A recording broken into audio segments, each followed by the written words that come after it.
সুপ্রিয় বন্ধুগণ, আসসালামু আলাইকুম। দূরে কাছে দেশে অথবা সে বাইরে থেকে বন্ধুরা ঠিক এই মুহূর্তে যে যেখান থেকে বাস্তব জীবনের গল্প শোনার জন্য, ভৌতিক বাস্তব গল্প শোনার জন্য আমার সাথে জয়েন করেছেন আমি আপন। আর যে আপন জীবনের গল্পের 1374তম পর্বে আপনাকে প্রতিদিনের মতো স্বাগতম জানাচ্ছি। বন্ধুরা, আজ আমি আপনাকে শোনাবো রংপুরের ভাই মোহাম্মদ আনিসুর রহমানের জীবনের আজ থেকে বহু বছর আগে ঘটে যাওয়া তান্ত্রিক আনিসের জীবনের চরম ভয়ঙ্কর রকম এক ভৌতিক বাস্তব জীবন কাহিনী। বন্ধুরা, আজকের গল্পের টাইটেল পরীর প্রেমের ফাঁদ। এই গ্রামের অনেক ছেলেকে গুম করে দেয় পরী। দেখেন, আমরা অনেকেই নারীদেরকে দোষারোপ করি, বলে থাকি মেয়ে জাত, খারাপ জাত, ছলনাময়ী, এই সেই কত অভিযোগ অপবাদ দিয়েই থাকে। কিন্তু পরীদের প্রেমে তো সবাই পড়তে চাই, পরীদেরকে সবাই ভালোবাসতে চাই। কত স্বপ্ন দেখে বলি যদি আমার জীবনে একটা পরী থাকতো। তবে এই পরী থাকা যে কতটা অভিশাপ, রংপুরের প্রত্যন্ত গ্রামের এই ভয়ানক গল্পটা শুনলে আপনি বুঝতে পারবেন। তাই সবাইকে অনুরোধ করবো শুরু থেকে শেষ পর্যন্ত রংপুরের ভাই কবিরাজ আনিসুর রহমানের জীবনের চরম ভয়ঙ্কর রকম এই ভৌতিক বাস্তব গল্পটা আপনারা প্রত্যেকে আমার মুখে শুনবেন এবং গল্প শেষে কবিরাজ আনিসুলকে আপনার মতো করে একটা মন্তব্য কমেন্ট বক্সে লিখবেন। ধন্যবাদ সবাইকে। সুপ্রিয় বন্ধুগণ, আসসালামু আলাইকুম। আমার নাম মোহাম্মদ আনিসুর রহমান, আমার বাড়ি রংপুর বিভাগে। বন্ধুরা, আমি আমার জীবনের গল্পটা শুরু করার শুরুতেই আপনাদেরকে আমার হত দরিদ্র পরিবার সম্বন্ধে জানিয়ে রাখি। আমার পরিবারে আমি আছি, আমার মা আছে, রয়েছে আমার দাদা দাদি। একটা সময় আমাদের পরিবারে আমার বাবাও ছিল, কিন্তু আমার যখন বয়স অনেক কম ঠিক সেই মুহূর্তে আমার বাবা মারা যায়। আমরা টোটাল 3 ভাই 1 বোন। আমার ছোট 2টা ভাই রয়েছে এবং রয়েছে আমার ছোট একটা বোন। আমি সবারই বড় ছিলাম। আমি যখন আমার বয়স 7 থেকে প্রায় 8 বছরের কাছাকাছি, ওই মুহূর্তে আমার একেবারে ছোট বোনটা মায়ের বুকের দুধ খায়। সে সময় আমার আব্বা ইন্তেকাল করে। আমার আব্বা রেল স্টেশনে চাকরি করত। রেল স্টেশন পরিষ্কার করত এবং বিভিন্ন ধরনের কাজকাম করত। ওখানে আমার আব্বা মারা যায় এবং আব্বু মারা যাওয়ার পরে আমার পরিবারটা সম্পূর্ণভাবে ভেঙে পড়ে। পরিবারে একমাত্র উপার্জনকারী ছিল আমার বাবা। বাবা ছাড়া আমাদের পরিবারটা তখন একেবারে অচল হয়ে পড়েছিল। আমি তখন অনেক ছোট, আমার বোনটা তখন মায়ের বুকের দুধ খায়। দাদা দাদির খরচ, মায়ের খরচ এবং ছোট ভাই বোনদের খরচ তখন সব আমার উপরে চলে আসে। আমার বয়স তখন অনেক কম, কেউ আমাকে কাজে নেয় না।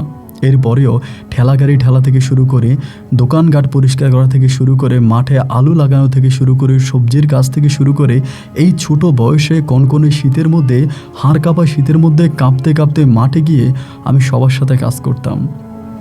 দিন শেষে আমাকে 20 থেকে 30 টাকা দেওয়া হতো এবং ওই 20-30 টাকা দিয়ে আমার জীবন শুরু হয়। এভাবেই তখন সময়গুলো কাটতে কাটতে আমি একটা পর্যায়ে প্রায় মোটামুটি অনেকটাই বড় হয়ে যাই। আমার বয়স তখন প্রায় 15 থেকে 16 বছরের কাছাকাছি। কিন্তু সেই সময়টা তো আমি দেখতে শুনতে খুব বেশি একটা বড় না, উঁচে লম্বায় খুব বেশি একটা না, এবং দেখতে অনেকটা বাচ্চা আমার মধ্যে ছিল আর কি। আমি খুব বেশি লম্বা ছিলাম না। আমাদের গ্রামের একটা ভয়ানক ঘটনা আপনাকে শুরুতে জানিয়ে রাখি। আমাদের গ্রামটা রংপুর শহরের অদূরে, রংপুর বিভাগীয় এক এলাকায়, খুবই নির্জন কোনো এক জায়গায়। নির্জন বলতে ঠিক এরকম, আমাদের গ্রামটা মানুষের সংখ্যা অনেক কম, মানে প্রত্যন্ত একটা গ্রাম। সেই গ্রামে, আমাদের গ্রামের পিছনে, মানে আমাদের গ্রামের বাইরেই বলতে গেলে একটা দিঘি আছে, যে দিঘির নাম হচ্ছে মায়া দিঘি। ছোটোবেলা থেকে দাদি, দাদা এবং মায়ের মুখে ওই মায়াদিঘির অনেক গল্প শুনেছিলাম। আমাদের গ্রামের ছেলেদের ওই মায়াদিঘির পাড়ে যাওয়াই সম্পূর্ণ নিষেধ। দিন কিংবা রাত যখনই হোক, প্রত্যেকে বলে দেওয়া আছে যে কেউ কখনোই মায়াদিঘির পাড়ে যেতে পারবে না। তো মায়াদিঘির পাড়ে গেলেই মানে মারা পড়বে বা পরীরা তুলে নিয়ে যায়।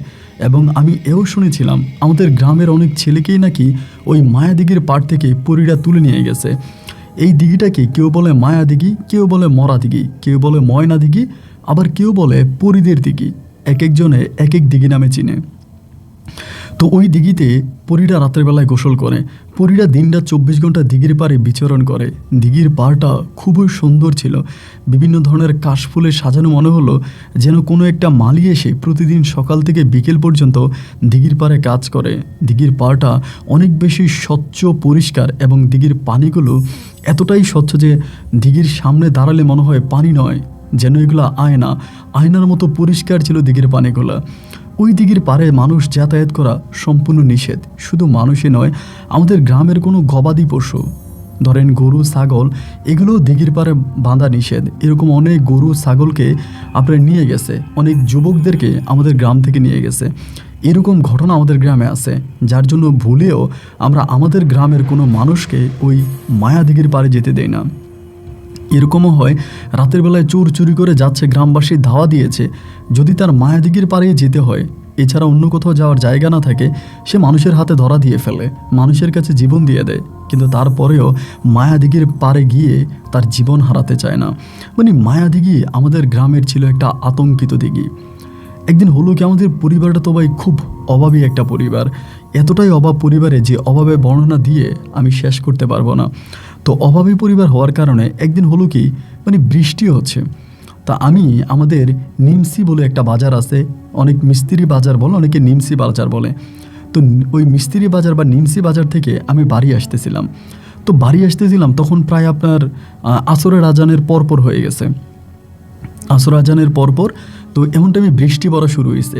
তা আমি যদি ধরেন মানে মেইন রাস্তা দিয়ে আসি, মানে আমাদের গ্রামে আসার যে মেইন রাস্তা, ওই রাস্তা দিয়ে যদি আমি আসি, তাহলে ভাই অনেক সময় লেগে যাবে গ্রামে আসতে। গ্রামে আসতে আসতে খানিকটা সময় লেগে যাবে। এই জন্য আমি চিন্তা করলাম যে আমি মায়াদিঘির পাড় দিয়ে চলে যাব। মানে এমন একটা চিন্তা ভাবনা যে মায়াদিঘির পাড় দিয়ে চলে যাব। তো মানে এখন আসরের পর রাতও না, মানে দিনের বেলায়, তা কী হবে, এই চিন্তা ভাবনা করে আমি তখন মায়াদিঘির পাড় দিয়ে আল্লাহর নামের পরে রওনা দিলাম। মায়াদিঘির পাড়ে তো আমার মানে আমরা যাইতামই না, মায়াদিঘিটা আমার কাছে অপরিচিত একটা দিঘি ছিল আর কি। যদিও এটা আমাদের গ্রামে অবস্থিত, কিন্তু এইটা সবার কাছে অপরিচিত। মায়াদিঘির পাড় দিয়ে এবার আস্তে আস্তে করে রওনা দিলাম বাড়ির পথে। মায়াদিঘির পাড়ে আসার পরে হঠাৎ মায়াদিঘির দিকে একটু দেখার ইচ্ছা হলো। মায়াদিঘি তো স্বপ্নের দিঘি। হঠাৎ করে দিঘির দিকে তাকিয়ে দেখলাম দিঘির মধ্যে শ্যাওলা ফুটে আছে। আপনারা যেটাকে চিনেন শাপলা, মানে আমাদের এদিকে শ্যাওলা বলে, শ্যাওলা বা শাপলা ফুটে আছে, এবং মানে অনেক বড় বড় শাপলা, দেখে খুব সুন্দর লাগতেছে। তো এগুলো দেখে আমি ওই মায়াদিঘির শাপলা দেখতে দেখতে আমি বাড়ি চলে গেছি। বাড়িতে এসে তো দিব্যি ঘুমিয়ে পড়ছি, রাত কেটে গেল। পরের দিন 10টা কি 11টা বাজে আমি কাজে যাব। আমার মা তখন বলল, কাজ থেকে ফিরে আসার পথে একটু বাজারে যাইস, তো একটু বাজার করে নিয়ে আসিস। তো এই মা আমারে বাজারের কথা বললো, আমি কাজে গেছিলাম। তো যেই লোকের কাজ করলাম আর কি, উনি আমারে টাকা দেয় নাই, ওনারে টাকা চাইছে, আমাকে টাকা দেয় নাই। এবং টাকা না দেওয়ার পরে অল্প কিছু টাকা পকেটে ছিল, ওটা নিয়ে বাজারে গেছি। বুঝেন তো, 2টা ভাই, একটা বোন, দাদি দাদা, এরপরে মা, অনেকগুলো মানুষ। বাজারে গেলাম, চাউল ডাউল কেনার পরে মানে আমার কাছে আর মানে তেমন কোনো টাকা নেই যে আমি সবজি কিনবো, বা আমি চাচ্ছিলাম যে অন্তত একটু সবজি কিনে নিয়ে যাই। হঠাৎ করে দেখলাম একটা জায়গায় শ্যাওলা বিক্রি করছে, মানে শাপলা বিক্রি করতেছে। ওই যে শ্যাওলাটা বিক্রি করে, আমাদের এদিকে আবার এটা অনেকেই খায়, এবং এটা আমাদের এলাকার খুব পছন্দের একটা খাবার। তাই দেখলাম যে এক মোড়া বিক্রি করতেছে অনেক টাকা। তাই আমার হঠাৎ করে মনে হলো, আরে আমি না গতকালকে বিকেলবেলা মায়াদিঘির পাড় দিয়ে আসার সময় দেখলাম যে মায়াদিঘির মধ্যে অনেক শাপলা ফুটে আছে। একটা কাজ করি, এখনও তো বিকেলে আছে, যাওয়ার সময় মায়াদিঘির পাড় থেকে কিছু শাপলা নিয়ে যাই, দিনের বেলা তো কেউ আর দেখবে না। এটা তো একটা কুসংস্কার, মানে আমি মনে করতাম এটা একটা কুসংস্কার।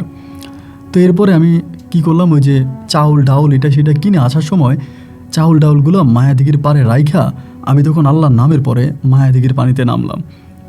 গরিব মানুষ ভাই, মরলেও কি আর বাঁচলেও কি। মায়াদিঘিতে নামছি, নামার পরে আমি শ্যাওলা নিচ্ছি। মায়াদিঘির পানি এতটা পরিষ্কার, আমার ওই দিঘিতে নামার পরেই মনে হলো আমার শরীরটা মনে হয় পবিত্র হয়ে গেছে। পানি এতটাই স্বচ্ছ, এতটাই পরিষ্কার যে আমাদের টিউবওয়েলের পানি এত পরিষ্কার না। আমার মানে আমি মায়াদিঘির পানি খেয়ে পর্যন্ত ফেলেছি, এত পরিষ্কার পানি। তো আমি কয়েকটা শ্যাওলা, মানে বেশ শ্যাওলা আমি নিলাম, অনেকগুলো নিলাম, নিয়ে কাঁধে নিয়ে বাড়ির দিকে রওনা দিলাম।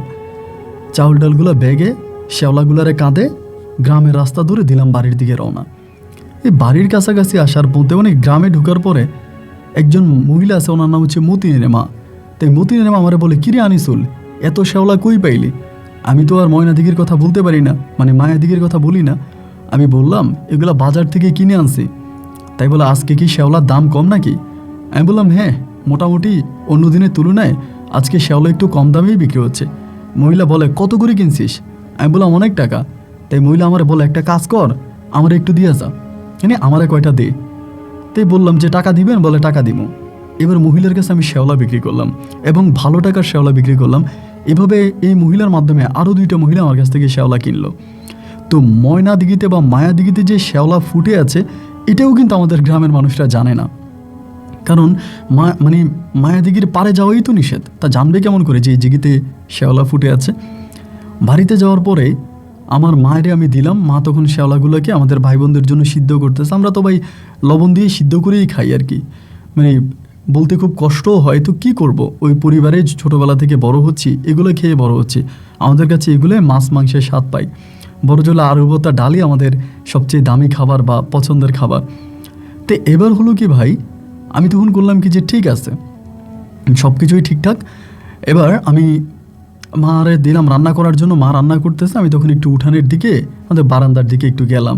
সন্ধ্যা হয়ে আসতেছে আস্তে আস্তে। হঠাৎ করে মাথার মধ্যে একটা চিন্তা চলে আসলো, কি রে, আমি তো তরকারি কেনার মতো টাকা আমার কাছে ছিল না, সবজি কেনার মতো টাকা নাই। আমি শ্যাওলা দিঘি থেকে যে মায়া দিঘি থেকে যে শ্যাওলাগুলো উঠাইলাম, এগুলো যে বিক্রি করলাম, টাকাও পাইলাম, আমার ঘরের খাবারও হয়ে গেল। আমি টাকাও পাইলাম, আবার আমার ঘরের বাজার সাজারও হয়ে গেছে বা সবজিও হয়ে গেছে। একটা কাজ করি, আমি মায়া দিঘি থেকে শ্যাওলা তুলতে যাব। এরকম একটা চিন্তা ভাবনা মাথার মধ্যে হঠাৎ করে চেপে বসলো যে আমি মায়া দিঘি থেকে শ্যাওলা তুলে শ্যাওলা আমি বিক্রি করব। বাজারে গিয়ে বিক্রি করব, অথবা গ্রামে হেঁটে হেঁটে বিক্রি করব, অথবা আমার ঘরের খাবার তো হবে। আমার মনে পড়তেছে যে শ্যাওলা দিঘির পাড়ে যাওয়াই তো নিষেধ। দিনের বেলায় শ্যাওলা দিঘি থেকে শ্যাওলা উঠাতে গেলে যদি কেউ দেখে ফেলে, ভুলক্রমে কেউ দেখে, তাহলে তো আমাকে গ্রাম থেকেই বের করে দিবে, কারণ গ্রামের ছেলেদের শ্যাওলা দিঘির পাড়ে যাওয়াই নিষেধ। তা আমি সেই আপনার মায়াদিঘির পাড়ে যাওয়াই নিষেধ, আমি সেই মায়াদিঘি থেকে আপনার শ্যাওলা উঠাতে যাবো, এটা গ্রামের কেউ দেখলেও তার আমার অস্তিত্ব ঠিক থাকবে না। হয়তো এমন পরিস্থিতিও হতে পারে যে মেরে আমাকে গ্রাম থেকে বেরও করে দিতে পারে, মেরে আমাকে গ্রাম থেকে বেরও করে দিতে পারে, এমনও পরিস্থিতি তৈরি হতে পারে। তখন আমি কী করলাম যে আচ্ছা ঠিক আছে, কি আর করা, রাতটা কোনো মতে কাটিয়ে দিলাম। তো সকালবেলা হয়ে গেল, সকালে আবার কাজে গেলাম। ওই দিনও ভাই কোনো কাজ পাইলাম না, এই ঘুরে ফিরে সন্ধ্যার সময় বাড়িতে আসছে, আবারও অভাব। মা আমারে বলে, কয়টা শ্যাওলা যদি আনতি, ওই দিন তো শ্যাওলা আনছিলে, রান্না করলাম, একটু শ্যাওলা নিয়ে আসতি। ছোটো বোনগুলা কান্না করতেছে, মা কান্না করে, অভাব। আমি ওই মাগরিবের পরে তখন আবার শ্যাওলা আনার জন্য গেছি আপনার মায়াদিঘিতে। মাগরিবের পরে ওই দিনও শ্যাওলা আনছি, গোপনে আইনা মায়েরে দিলাম, মা রান্না করছে। তো মাগরিবের পরে যখন আমি শ্যাওলা দিঘি থেকে শ্যাওলা উঠাইলাম, আমার কাছে মনে হলো, আরে তাইলে আমি মাগরিবের পরে শ্যাওলা দিঘি থেকে শ্যাওলা উঠাই, কারণ ওই সময় তো সন্ধ্যা রাত, কেউ তো এখানে আর যায় না, কারণ রাত হয়ে গেলে তো কেউ আর ওইদিকে তাকাবেও না। তাই ঠিক আছে, আমি তাইলে সন্ধ্যার পরে শ্যাওলা দিঘি থেকে শ্যাওলা তুলতে যাব। তেমন শ্যাওলা ফুটে আছে, খুব সুন্দরভাবে শ্যাওলা ফুটে আছে। আমি এরপরের দিনই করলাম কি, রাত্রে সন্ধ্যা রাতেই প্রচুর শ্যাওলা উঠাইলাম। একাই গেছি, একা গিয়া নাইমা আল্লাহর নামের পরে শ্যাওলা উঠাইতে শুরু করছি। অনেক শ্যাওলা উঠাইলাম, উঠে শ্যাওলাগুলোকে পাড়ে রাখলাম। পাড়ে রাইখা সারা রাত শ্যাওলা দিঘির পাড়ে বসে আছি। আমি আপনাকে নিশ্চিত করে বলতে পারি আপন ভাই, শ্যাওলা দিঘির পাড় এতই সুন্দর যে আপনি যদি 5 মিনিটের জন্য এখানে এসে বসেন, শহরের কোলাহল ছেড়ে, আপনার কাছে মনে হবে যে আপনি মৃত্যুর আগেই জান্নাতে চলে গেছেন। শ্যাওলা দিঘি আমার কাছে মনে হলো স্বর্গের মতো সুন্দর একটা জায়গা। হিমেল বাতাস, ফুলের ঘ্রাণ এবং স্বচ্ছ পানি, সব সময় শ্যাওলা দিঘির পাড়টা ঠান্ডা থাকে, ওখানে কোনো সময় গরম পড়ে না। সব সময় মনে হয় যে শ্যাওলা দিঘিতে একটা শীতল একটা ভাব থাকে। তাই আমি তখন আমার মতো করে শ্যাওলা দিঘিতে আসি এবং শ্যাওলা দিঘির পাড়ে বসে আছি। সকাল হওয়ার পরে আমি তখন এই শ্যাওলা নিয়ে আস্তে আস্তে করে আমার বাড়ির দিকে আসছি। আইসা বাড়ির মধ্যে শ্যাওলাগুলোকে লুকাইলাম, ওই যে সকাল হওয়ার আগেই আর কি, আধো অন্ধকার ওই টাইমে। আনার পরে মা আমারে বলে, কোত্থেকে আনলে এগুলা? আমি বলছি অনেক দূর থেকে উঠে আনছি, কিন্তু মায়াদিঘির কথা বলি না। তাই সকাল 10টা-11টার দিকে আমি তখন এই শাপলা নিয়ে বা শ্যাওলা নিয়ে আমি তখন গেলাম, আল্লাহর নামের পরে আমি বিক্রি করব। ভালো টাকা বিক্রি করলাম ভাই, অনেক ভালো টাকা বিক্রি করলাম। অনেকেই আমার কাছ থেকে কিনলো, অনেকেই নিয়ে গেছে।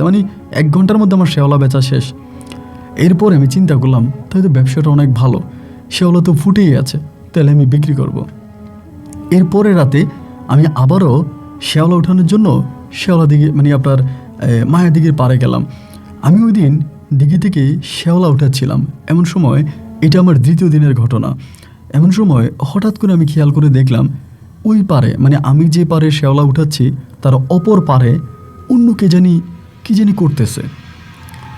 তো চাঁদের আলো ছিল মোটামুটি, বাট শ্যাওলা দিঘিটা অনেক বড় এক পার থেকে অন্য পার খুব ক্লিয়ার দেখা যায় না।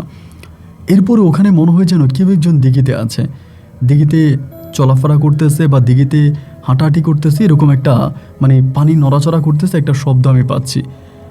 আমি তো তখন চিন্তা করলাম বিষয়টা কি, ব্যাপারটা কি, এই শ্যাওলা দিঘিতে কে? এ তো রাতের বেলায় শ্যাওলা দিঘিতে কোনো মানুষ তো আসার কথা না, তাহলে এখানে কে? মনের ভিতর তখন ভয়ও কাজ করতেছে, হে আল্লাহ, না জানে আমি জেনে শুনে মরণ ফাঁদে পা দিয়ে ফেললাম, নাকি এটা কোনো জিন হবে বা ভূত হবে। সবাই তো বলে শ্যাওলা দিঘিতে পরি দিয়ে রাস্তা না, আমি তো অনেক দিন ধরে আসি, আমি তবে এই পর্যন্ত কোনো পরিটরি দেখি নাই। এখন তো মনে হয় সত্যি আমি পরীর কবলে পড়ে গেলাম। একটু একটু করে ভয় ভয় দেখিয়ে আমি তখন আস্তে আস্তে করে পানির ওই কোণার দিকে যেতে শুরু করলাম। কি হচ্ছে এখানে? কে এখানে শ্যাওলা তোলে? আমি এটা দুই চোখে দেখব। এই ভয়ভীতিকে নিয়ে আমি তখন আস্তে আস্তে করে শ্যাওলা দিঘির ওই কোণা পর্যন্ত গেলাম, এবং যাওয়ার পরে আমি দূর থেকেই দেখতেছি একটা মেয়ে শ্যাওলা তুলতেছে। একটা মেয়ে শ্যাওলা তুলতেছে যার চুলগুলো অনেক লম্বা, এবং এই লম্বা চুলগুলো পানিতে ভাসিয়ে দিয়েছে, একটা সম্ভবত শ্যাওলা তুলতেছে। আমি তখন দূর থেকেই দেখলাম যেহেতু শ্যাওলা তুলতেছে তাহলে এটা কোনো মানুষ হবে, কারণ জিন পরীরা তো আর শ্যাওলা তুলবে না। শ্যাওলা যেহেতু তুলে এটা কোনো একটা মানুষই হবে। তখন আমি দূর থেকে বললাম, কে এখানে, কে? দুইটা ডাক দেওয়ার পরে আমার দিকে ফিরে তাকালো। আমার দিকে ফিরে তাকিয়ে তখন আস্তে আস্তে করে উঠে চলে যাচ্ছে। তখন আমার কাছে মনে হলো যে এটা কোনো একটা মেয়ে, সম্ভবত আমার মতোই অভাবী কোনো পরিবারের মেয়ে, সম্ভবত দিনের বেলা আসছে, ওখানে শ্যাওলা দেখছে, আর দিনের বেলা তো কেউ শ্যাওলা দিঘিতে নামতে দিবে না, এই জন্য মনে হয় রাতের বেলায় শ্যাওলা উঠাইতে আসছে। আমি বললাম, শোনেন, আপনি যাইয়েন না, আপনি ভয় পাইয়েন না, আমিও আপনার মতো শ্যাওলা উঠানোর জন্য আসছি। এইটা বলার পরে পারে উঠে মেয়েটা তখন দাঁড়ালো। যখন আমি দাঁড়াতে বললাম, দাঁড়িয়ে আমার দিকে ফিরে তাকালো। আমার দিকে তাকানোর পরে যেটা মনে হলো যে ভাই, তার মুখ থেকে মনে হয় যেন এত বেশি কিরণ চড়াইতেছে, মানে এত বেশি আলো চড়াচ্ছে, তার মুখটা মনে হয় যেন টিউবলাইটের মতো সুন্দর। আমি তখন আস্তে আস্তে করে পাড়ের দিকে আসছি। আইসা বললাম, আপনি কি? মেয়েটা একদম আমার মানে একটা মেয়ে দাঁড়িয়ে আছে, খুব সুন্দর চুল লম্বা, শরীরে ভেজা কাপড়, একটা লাল স্কার্ট পরে আছে। আমি বললাম, আপনি কে? বলে, আমার নাম স্বপ্না।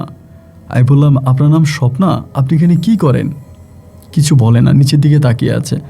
আমি বললাম, কি ব্যাপার, নিচের দিকে তাকিয়ে আছেন কেন? সত্যি কথা বলেন, আপনি এখানে কি করতেছিলেন, এখানে কি করেন? আমারে বলে, আপনি কি দেখেন না আমি কি করি? আমি বললাম, দেখলাম তো, আপনি শ্যাওলা উঠাচ্ছেন। বলে, হ্যাঁ, আমি সেটাই করি। আমি বললাম, তো এখান থেকে শ্যাওলা উঠান, আপনার ভয় লাগে না? রাতের বেলায় শ্যাওলা দিঘির পাড়ে মানুষ আসা নিষেধ, আপনি কিভাবে এখানে শ্যাওলা উঠাতে আসলেন? মেয়েটা বলে, আপনি আমার কথা বাদ দেন, আপনি যে শ্যাওলা উঠাইতে আসছেন, আপনার ভয় করলো না? শ্যাওলা দিঘির পাড়ে তো ছেলেদের আসা নিষেধ, এটা তো পরীদের রাজ্য। আমি তখন বললাম, আমি একটা ছেলে মানুষ, আমার কেন ভয় করবে? মেয়েটা তখন একটা হাসি দিয়ে আমাকে বলে, পরীরা তো মেয়ে জাত হয়, আমি একটা মেয়ে হয়ে মেয়ের কাছে আসছি, আমার ভয় লাগে নাই? আমার ভয় লাগবে কেন? আমার ভয় লাগার কিছুই নেই। এ বলে মেয়েটা তখন আবারও চলে যাচ্ছে। আমি আবারও পিছন থেকে ডাক দিলাম, ও স্বপ্না। পিছনে ফিরে তাকালো, বলে, আমাকে ডাকবেন না, আমি চলে যাব। আমি বললাম, যে শ্যাওলাগুলো তুলেছেন, শ্যাওলাগুলো নিয়ে যাবেন না, এগুলো তো পানিতে রেখে আপনি উঠে চলে আসছেন। মেয়েটা আমাকে বলে, আল্লাহ গরিব বানায়া জন্ম দিছে, এটাই তো অপরাধ, তা না হলে কি রাতের বেলায় চুরি করতে আসতে হয়? মেয়েটার ওই এক কথায় আমার কলিজাটা মনে হয় ভাই ছিঁড়ে গেছে। আমি আপনাকে বলে বোঝাতে পারবো না, আমার তো নিজেরও একটা ছোটো বোন আছে। আমি তখন বললাম, স্বপ্না, আপনি একটু দাঁড়ান, আমি আসতেছি। এটা বলে আমি তখন আবারও দিঘিতে নামলাম, এবং দিঘিতে নামার পরে আমি দিঘির পানি থেকে তখন শ্যাওলাগুলোকে উঠাইয়া ওরে দিলাম, দিয়া বললাম, আপনি শ্যাওলাগুলো নিয়ে যান। আর শোনেন, আমি কাউকেই বলবো না, আপনি যেমন সাংসারিক অভাব অনটনের কারণে শ্যাওলা উঠাইতে আসছেন, ঠিক তেমনি আমিও সংসারিক অভাব অনটনের কারণেই শ্যাওলা উঠাইতে আসছি। আমি এখান থেকে শ্যাওলা উঠাবো, এবং এই শ্যাওলা আমিও বাজারে বিক্রি করব। আমি আপনার মতোই হতদরিদ্র গরিব পরিবারের সন্তান। আচ্ছা, আমি তো আপনাকে এর আগে কখনো দেখি নাই, আপনি তো মাশাআল্লাহ দেখতে অনেক সুন্দর, আপনার বাড়ি কোনটা, আপনার গ্রাম কোনটা? তখন হাত দিয়ে আমাকে দেখাই দেয় যে ওইটা আমার বাড়ি। আমি বললাম, আপনার বাবার নাম কি? বলে, আমার আব্বার নাম আব্দুল কুদ্দুস। আমি বললাম, কুদ্দুস আপনার বাবার নাম? বলে, হ্যাঁ। আমি বললাম, দেখেন, এই গ্রামে তো মাঝে মাঝে আমি যাই, ফুটবল খেলি বা গ্রামে হাঁটাচলা করি, আমি তো আপনাদের কখনো দেখি নাই। মেয়েটা আমারে বলতেছে, আমি কি গ্রামের মধ্যে বিচরণ করে বেড়াবো? আমি তো ঘরের মধ্যেই থাকি, আমি মেয়ে মানুষ, আমি তো ঘরের বাইরে খুব একটা যাই না। আমি তখন বললাম, আচ্ছা ঠিক আছে, আপনি রাগ করবেন না, আরও কি শ্যাওলা উঠাবেন? বলে না, আজকে আর শ্যাওলা উঠাবো না, যা উঠেছি তা নিয়ে চলে যাব। আমি তো আর আপনার মতো বাজারে বিক্রি করি না, আমাদের ঘরের একটু খাবার হইলেই হয়ে যায়। আমি তখন বললাম, স্বপ্না, বহু মাস ধরে এখানে শ্যাওলা ফুটে আছে এবং আরও ফুটবে। তো আপনি যদি যখনই শ্যাওলার প্রয়োজন হয় আপনি এখানে আইসেন, দেখেন আমি কাউকে কিছুই বলবো না, আর আমি আপনার কোনো ক্ষতিও করব না। মেয়েটা একটা হাসি দিয়ে বলে, আমি তো জানি আপনি আমার ক্ষতি করবেন না, কারণ আপনি যদি আমার ক্ষতি করতেন তাহলে অনেক আগেই করতে পারতেন। কারণ এখানে আমি চিৎকার করলেও, চিৎকার করে মরে গেলেও কোনো মানুষ এই জায়গায় আসবে না, কোনো মানুষ এই জায়গায় আসবে না যদি আমি চিৎকার করে মরেও যাই। তো ঠিক আছে, সমস্যা নেই, আমি চলে যাই। এই বলে মেয়েটা তখন আস্তে আস্তে করে ওই গ্রামের দিকে হেঁটে যাচ্ছিল। সবুজ মাঠ, বিস্তৃত জমির আইলে আইলে যখন মেয়েটা হেঁটে যাচ্ছিল এত সুন্দর লাগতেছিল। বাতাসের মধ্যে তার চুলগুলো মনে হয় যেন ওলন দোলন খাচ্ছিল। আমি অপলক দৃষ্টিতে তার চলে যাওয়ার দিকে তাকিয়ে আছি। একটা সময় নিজের শ্যাওলাগুলোকে নিয়ে বাড়িতে আসলাম। বরাবরের প্রতিদিনের মতো আমি সকালবেলা বাজার গেলাম শ্যাওলা বিক্রি করার জন্য। শ্যাওলা বেচা বিক্রি শেষ, আমি বাড়িতে ফিরে আসছি এবং বাড়িতে ফিরে আসার পরে বারবারই মেয়েটার কথা মনে পড়তেছে যে এত সুন্দর একটা মেয়ে, এত গ্রামে বসবাস করে এত সুন্দর মেয়ে তো আমি আমার জীবনেও দেখি নাই। কীভাবে একটা মানুষ এতটা সুন্দর হতে পারে? যতবারই মেয়েটার কথা মনে হচ্ছে ততবারই যেন বুকের ভিতরে এক অন্যরকম শান্তি আমি অনুভব করতেছিলাম। এভাবে একদিন কেটে গেল এবং এই দিন রাতেই যখন আমি আবারও শ্যাওলা কুড়াতে গেলাম, শ্যাওলা আনতে গেলাম, আমি সেদিনও দেখলাম একইভাবে স্বপ্না শ্যাওলার জন্য আসছে। আমি বললাম, কালকে যেই শ্যাওলা নিয়েছিলেন তা কি শেষ? আমার বলে, হ্যাঁ, কালকে শ্যাওলা আর নাই, আবারও শ্যাওলা নেওয়ার জন্য আসছি। তো মেয়েটা ওই দিনও শ্যাওলা নিচ্ছে। হঠাৎ করে বৃষ্টি আসছে, মানে মুষলধারে বৃষ্টি হচ্ছে। আমি বললাম, দেখেন বৃষ্টি হইতেছে, আপনি একটা মেয়ে মানুষ, আপনার তো জ্বর উঠতে পারে। মেয়ে বলে, না, গরিবের ঘরে জন্মাইছি, মাঠে ঘাটে কাজ করি, জ্বর আসবে না। আমি বললাম, কী বলেন, আপনি মাঠে ঘাটে কাজ করেন? তো বৃষ্টি প্রচুর আসতেছে, আকাশে বিদ্যুৎ চমকাচ্ছে। আমি তখন মেয়েটারে বললাম যে চলেন এখানের মধ্যে আর আমরা না থাকি, আমরা পাড়ে গিয়ে বসি। তো মেয়েটা আমরা বলতেছে যে না, আমি এখানেই বসবো, মানে এখানেই থাকবো। আমি তখন তার একটা ধমক দিয়ে পাড়ে নিয়ে গেলাম। তো দুজনেই পাড়ের মধ্যে বসে আছি। ধরেন আপনার বৃষ্টি তো হচ্ছে, মুষলধারে বৃষ্টি হচ্ছে এবং চারদিকটা ঘন অন্ধকারে ঢেকে আছে এবং মনে হচ্ছে যেন হীরার টুকরাগুলো ফুটতেছে পুকুরের মধ্যে বা মায়াদিঘির মধ্যে। আমি ওরে বলতেছি, স্বপ্না, বৃষ্টি হইতেছে, আপনি কি বাড়ি চলে যাবেন? মেয়ে বলে, যাব। আমি বললাম, এখন যাবেন আরও পরে যাবেন? বলে, আরেকটু পরেই যাব। কেন, আপনি কিছু বলবেন? আমি বললাম, স্বপ্না, কিছু মনে করবেন না। এরকমভাবে আমরা তখন একটা তাল গাছের নিচে বসেছিলাম, মানে আপনার মায়াদিঘির পাড়ে এক বড় বড় তাল গাছ আছে, একটা তাল গাছের নিচে আমরা দুজনে বসে আছি। তো এরকম করতে করতে মেয়েটা আমাকে বলতেছে, আচ্ছা আপনি একটা কথা জিজ্ঞেস করি? আমি বললাম, ঠিক আছে করো। আমারে বলে, আমি তো একটা মেয়ে মানুষ এবং আমি দেখতে শুনতো মাশাআল্লাহ অনেক সুন্দরী। আমাকে দেখে কি আমাকে দেখে কি আপনার ভিতরে কোনো কামনা জাগে না? আমি বললাম, কেমন কামনা? বলি, যে আমাকে ভোগ করা, বা রাতের বেলায় তো আপনি আমার এখানে সর্বনাশ করলে কেউ তো আর এখানে আসবে না, কেউ এটা দেখবে না। সো আপনার কি ইচ্ছে করে না যে এই জায়গার ভিতরে আমাকে ধরে আমার সাথে একটা খারাপ সম্পর্ক করার? আমি তখন একটা হাসি দিয়ে বললাম, স্বপ্না, আপনার ধারণা পুরোপুরি ভুল। আমি গরিবের ঘরে জন্মেছি, এটা সত্য, আমার পেটে ভাত নাই তাও সত্য, কিন্তু আমার চরিত্রটা ভরপুর, আমার চরিত্রের মধ্যে কোনো কালি নেই। আপনি যেটা মনে করতেছেন আমি সেই কোয়ালিটির ছেলে না। ও আমার দিকে তাকিয়ে বলতেছে, সত্যি সত্যি আপনার মতো ছেলে আমি জীবনেও দেখি নাই, আপনি সত্যি অনেক ভালো মানুষ। আপনি কি বিয়ে করছেন? আমি বললাম, না রে, বিয়ে করি নাই। আমি বললাম, স্বপ্না, আপনি কি কাউকে ভালোবাসেন? বলে, না, কাউরে ভালোবাসি না। আমি বললাম, এই যে বৃষ্টি ভেজা রাতে মায়াদিঘির পাড়ে আমাকে নিয়ে তাল গাছের নিচে বসে আছেন, চারদিকে প্রচুর বৃষ্টি হচ্ছে, ঘন অন্ধকারে ঢেকে আছে, আকাশে বিদ্যুৎ চমকাচ্ছে, একটু পর পর আকাশে অনেক ধরনের পাখিরাও উড়ে যাচ্ছে। আচ্ছা, আপনার কি মনে হয় না এরকম একটা সময় একটা ছেলের সাথে বসে থাকলে তাকে একটু ভালোবাসতে, তার সাথে একটা সম্পর্ক কি হতে পারে না? ও তখন আমাকে বলে, দেখেন সম্পর্কের কথা তো আমার আব্বা আম্মা জানে, ইনারাই জানে, আপনি তাদের কাছে বলতে পারেন, দেখেন তারা কোনো কিছু বলে কি না। আমি তখন বললাম, আচ্ছা যাই হোক, সমস্যা নাই, আপনি কিছু মনে করবো না। আচ্ছা ঠিক আছে, আমার সাথে প্রেম করতে হবে না। তখন মেয়েটা আমাকে বলতেছে, আচ্ছা আপনি কি সত্যি আমাকে ভালোবাসেন? আমি বললাম, হ্যাঁ, আমি সত্যি আপনাকে ভালোবাসি। পরে আমারে বলতেছে, আপনি না অনেক ভালো, মানে আমারে বলতেছে, আপনি না অনেক ভালো। আমি বললাম আচ্ছা ঠিক আছে। তো এরকম করেই তখন ওই দিন তার সাথে আমি অনেকক্ষণ ধরে কথাবার্তা বলি এবং আমরা সেদিন ও শ্যাওলা উঠাই না, আমিও শ্যাওলা উঠাই না। আমরা সারা রাত শুধু গল্প গুজব করে কথাই বলি। এমন করতে করতে আমাদের দুজনের মাঝে এক অন্যরকম প্রেমের সৃষ্টি হয়। এরপরে প্রতি রাতে শ্যাওলা যখন শেষও হয়ে যায়, আপনার মানে ইয়েতে আর শ্যাওলা থাকে না, আপনার মায়াদিঘিতে আর শ্যাওলা থাকে না, এরপরেও আমি স্বপ্নাকে ডাকতাম। মানে স্বপ্না প্রতি রাতে আমার সাথে দেখা করার জন্য মায়াদিঘির পাড়ে এসে দাঁড়াতো। মায়াদিঘিটা আমাদের জন্য ছিল একটা সেফ জোন, যেখানে কোনো মানুষ আসতো না। মায়াদিঘিতে চিৎকার চেঁচামেচির শব্দ শুনলেও কোনো মানুষ আশেপাশে থেকে ফিরে তাকাতো না। মায়াদিঘিতে আমি স্বপ্নাকে নিয়ে এক অন্যরকম ভালোবাসার নকশা তৈরি করি। স্বপ্ন আমাকে অনেকটা ভালোবাসে এবং আমিও স্বপ্নাকে অনেকটা ভালোবাসি। দুজন দুজনকে ভালোবেসে প্রতি রাতে এক অন্যরকম ভালোবাসার রাজ্য তৈরি করে ফেলি এই মায়াদিঘিটা। এমন করে সম্পর্কটা সামনের দিকে যাচ্ছে। আমি ওকে বারবার বলি, স্বপ্না আমি তোমার বাবার কাছে বিয়ের প্রস্তাব দিব। ও হেসে হেসে আমাকে বলে, হ্যাঁ পেটে ভাত নাই, যে ভাই বোনগুলো আছে তাদেরকেই তো খাওয়াইতে পারে না, নিজে একটা সিরা লুঙ্গি পরে প্রতিদিন আমার সাথে দেখা করতে আসো, তুমি আমারই বিয়ে করে আমারে কি খাওয়াইবা? আমার বাপে আমার যেমনি খাওয়ায় এমনি আমি ভালো আছি, আমি এমনি ভালো আছি, আমার বাপে আমাকে যেমনি খাওয়ায়, সো তুমি আমারে বিয়ে করে কি খাওয়াইবা? আমি তখন বললাম আমি তোমারে ভালোবাসি, আমি যা খাবো তুমিও তা খাইবা। ও তখন আমাকে বলে যে না, এসব আবেগী কথা বাদ দাও, বিয়ের পরে আর এসব আবেগ থাকে না। এরকম করে দুজনে রোমাঞ্চকর কথাবার্তা বলি, প্রেম ভালোবাসা করি। এমন করতে করতে বৃহস্পতিবারের রাতেও ওর সাথে আমি কথা বলেছি, সারা রাতভর আমরা গল্প করেছি। শুক্রবারে বিকেলবেলা আমার কিন্তু এটা মনে ছিল না স্বপ্নাকে বলার জন্য, আমি কিন্তু স্বপ্নাকে বলতাম শুক্রবারে বিকেলে স্বপ্নদের এলাকাতে একটা ফুটবল টুর্নামেন্ট আছে, একটা ফুটবল টুর্নামেন্টের মানে ফাইনাল খেলা, আমি ওই দিন ওখানে মানে খেলতে যাব, এরকম একটা চিন্তাভাবনা আর কি, ওই দিন ওখানে খেলতে যাব।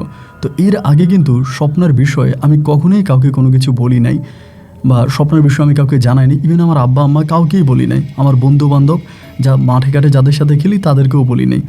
তো সেদিন আমি বৃহস্পতিবার রাতে ওর সাথে দেখা করলাম। শুক্রবারে জুমার নামাজ পড়ে ঘরে আসা পান্তা ভাত দিয়া, আলুর ভর্তা দিয়া, পেঁয়াজ দিয়া খাইলাম। খায়া লুঙ্গিটার কুচি দিয়া মানে আপনার দিয়া রওনা দিলাম আমি মাঠে যাব। তো মাঠটা ছিল স্বপ্নাদের বাড়ির ওইদিকেই। ওখানে গেলাম, যাওয়ার পরে খেলা শুরু হলো আপনার 3টার দিকে। ফুটবল টুর্নামেন্ট 3টায় শুরু হলো, 3:30 বাজে খেলা শেষ। 3:30 বাজে খেলা শেষ হয়ে গেল, আমরা তখন পাস করছি, মানে আমরা উইনার হয়েছি। তো আমি কাপ পাইছি, আবার আমার গলার মধ্যে আমার মেডেল পরাই দিছে। তো মেডেলটা যখন পরাই দিছে, মানে আমার কাছে মনে হচ্ছে এই মেডেলটা আমি একটু যদি স্বপ্নারে দেখাইতে পারতাম। আমি একটা মেডেল পরলাম, এটা যদি একটু স্বপ্নারে দেখাই। আবার মনে হলো রাতের বেলায় তো স্বপ্না মায়াদিঘিতে আসবেই, ওখানে আসলেও তো দেখা করা যাবে। আবার মনে হলো যে না, আমি আজকে ওর একটু সারপ্রাইজ দিই, ওর বাড়ির দিকে যাই, ওর বাড়ি তো চিনি। তো পানি খাওয়ার কথা বলে, বা আজকে তো গ্রামে একটা ফুটবল খেলা, অনেক পাড়া থেকেই ছেলেরা আসছে, অনেক বিন গ্রামের ছেলেরা আসছে। তো আমি একটু স্বপ্নাদের বাড়ির দিক থেকে ঘুরে আসি, স্বপ্নাদের বাড়ির দিক থেকে একটু ঘুরে আসি, এমন চিন্তা ভাবনা করে আমি তখন স্বপ্নাদের বাড়ির দিকে ঢুকলাম। মানে কুদ্দুস কাকার বাড়ি কোনটা তো আমি আগে থেকেই চিনতাম, এবং ওই কুদ্দুস কাকারও আমি চিনি। তো আমি তখন বাড়ির দিকে ঢুকলাম, মানে ঘরের ভিতরে ঢুকবো, মানে ওদের বাড়ির মধ্যে ঢুকলাম। ঢুকে বললাম, কুদ্দুস কাকা ঘরে আছেন? উনি বাইরে আইসা এ বলে, কী রে আনিসুল? আমি বললাম, কাকা একটু পানি দেন না, পানি খাই। পরে বলে, তুই তো আজকে খুব ভালো ফুটবল খেললি রে, নে পানি খা। এই বলে তখনই আমাকে এক গ্লাস পানি দিল। পানিটা খাওয়ার পরে আমি চলে আসতেছি, আমি আর স্বপ্নারে দেখলাম না ওখানে। চলে আসার সময় হঠাৎ করে স্বপ্নার মা, মানে কুদ্দুস কাকার বউ আমারে ডাক দিল, এই ছেলে এদিকে আসো। তো আমি তখন গেলাম, যাওয়া বলতেছে, তোমার বাড়ি কোনটা? আমি বললাম, আমার বাড়ি ওইটা। তো বলে, আমি বললাম, আমার আব্বা অনেক বছর আগে মারা গেছে, আমার দাদারে হয়তো চিনবেন। আমি দাদার নাম বলছি। বলার পরে বলে, তোমার দাদা তো অনেক ভালো মানুষ। আমার দাদা আবার ঘরের কাজ করতো, মানে ঘরের কাজ করতো, ঘরের চনের কাজ করতো। তাই মহিলা বলে, তোমার দাদা তো আগে আমাদের গ্রামে এসে কাজ করতো। আমার দাদারে তোমার দাদা আমার বাবারে ভালো, মানে আমারে ভালো করে চেনে, আমারে তোমার মানে অনেক আদর করে। তো আমারে মানে রাশি কি বলে, রত্নার মা বললে, যদি বলো রত্নার মা, তোমার দাদা কিন্তু আমারে চিনবো। তো যখন রত্নার মা বললো, তখন আমার মাথার মধ্যে একটা জিনিস আসলো, কি রে রত্না আসলো কোত্থেকে? আমি যতদূর জানি স্বপ্না বলেছিল ওর কোনো মানে ভাই বোন নাই, ওর কোনো ভাই বোন নেই, ও বাপ মায়ের একমাত্র মেয়ে, ওর বাবা কৃষিকাজ করে, বা আমি যতটুকু চিনি কুদ্দুস কাকারে। তাই মানে রত্না কোত্থেকে আসলো, রত্নাকে? আমি তখন বললাম যে, রত্নার মা আপনার মেয়ে কয়টা? উনিরা বললাম, উনি বলে, আমার মেয়ে তো একটাই। আমি বললাম, আপনার মেয়ে একটাই, নাম কি? বলে, কেন রত্না? আমি বললাম, তো স্বপ্না কি আপনার মেয়ে না? বলে, স্বপ্না কি? এটা বলার পরে ওর বাবা আমার মুখের দিকে তাকিয়ে আছে। পরে আমি বললাম যে মানে স্বপ্না আপনার মেয়ে না? আপনার না একটা মেয়ে আছে, নাম হচ্ছে স্বপ্না? বলে, না, আমার তো স্বপ্না নামের কোনো মেয়ে নেই, আমার একটাই মেয়ে, নাম হচ্ছে রত্না। আর রত্না তো নাই, রত্না তো বাড়ি থেকে অনেক বছর আগেই চলে গেছে। আমি বললাম, অনেক বছর আগে চলে গেছে? কোথায় চলে গেছে? বলে, একটা ছেলের সাথে প্রেম ভালোবাসা করে বাড়ি থেকে ভাইগা চলে গেছে। ও কই আছে না আছে জানি না, বেঁচে আছে কি মরে গেছে সেটাও জানি না। আমি আর তোমার কাকা বড় কষ্ট করে ওখানে আসি। আমি তখন বললাম, কি বললেন এটা আপনি? তখন আমি মানতে পারতেছিলাম না ওনার কথাগুলো শুই না, মানে ভিতরে তখন অনেকটা কষ্ট কাজ করতেছিল। আমি বললাম যে আচ্ছা ঠিক আছে, আমি তখন চলে যাই। এটা বললাম, আমার বাড়ি থেকে বেরিয়ে গেছি। বাড়ি থেকে বেরিয়ে আমি আমার বাড়ির দিকে হাঁটা শুরু করলাম। বাড়ির দিকে হাঁটতে হাঁটতে চিন্তা করতেছি, এটা কি হইল আমার সাথে? মূলত এটা কী ঘটতেছে? উনি স্বপ্না নামের কাউরে চিনেই না, আর ওনার মেয়ের নাম হচ্ছে রত্না, কিন্তু উনি বলতেছে যে ওনার মানে আমি যতটুকু জানি স্বপ্না। তখন আর আসলে ঠিক বুঝতে পারতেছিলাম না যে অ্যাকচুয়ালি আমার সাথে এই জায়গাটার মধ্যে কী হইতেছে। তারপরেও হাঁটতে হাঁটতে বাড়ির দিকে আসছি এবং বাড়িতে এসে চিন্তা করতেছি, এটা কি হইল। আজকে যখন আমি স্বপ্নার সাথে দেখা করতে যাব, তাহলে আমি স্বপ্নাকে রত্নার বিষয়ে জিজ্ঞেস করব, স্বপ্নাকে আর রত্নাকে। ওই বাড়িতে তো কুদ্দুস বলে, ওই গ্রামে কুদ্দুস বলে একটাই লোক আছে, এবং ওই বাড়িটাই কিন্তু স্বপ্ন আমাকে আঙ্গুল দিয়ে দেখিয়ে দিয়েছিল যে এইটা আমাদের বাড়ি। তো এটা তো কুদ্দুস কাকার বাড়ি, আর ও তো নিজেও বলল ওর বাবার নাম কুদ্দুস। তাহলে এখন কেন বলতেছে যে কুদ্দুস কাকার মেয়ের নাম হচ্ছে রত্না? এর কোনো মানে উত্তর আমি মিলাইতে পারতেছিলাম না, যে কোনোটার সাথে কোনোটার উত্তর মিলে না। আমি এবার দিব্যি হচ্ছে ঘরে গেলাম। ঘরে যাওয়ার পরে আমার মতো করে একদিন দুই দিন কাটালাম, এবং আমার মতো করে দিনটা কাটালাম। দিনটা কাটিয়ে রাতের বেলায় একইভাবে স্বপ্নার সাথে আবারও দেখা করার জন্য আমি মায়াদিঘিতে আসছি। স্বপ্না কিন্তু কোনো দিন আমার সাথে মায়াদিঘিতে এসে এমন কোনো দিন নাই যে সে মায়াদিঘিতে আসে নাই আর আমার সাথে দেখা করে নাই। তো ওই দিন যাওয়ার পরে আমি আর স্বপ্নাকে দেখলাম না, মানে স্বপ্নার ওই দিন আসলো না। ওর বাড়ির দিকে আমি তাকিয়ে আছি, মেডেলটা পরে গেলাম, ওর মেডেলটা দেখাবো, আমি এই মর্মে গেলাম ওদের বাড়ির দিকে, দেখলাম যে না, ও নাই। ও সেদিন আমার সাথে দেখা করতে আসলো না।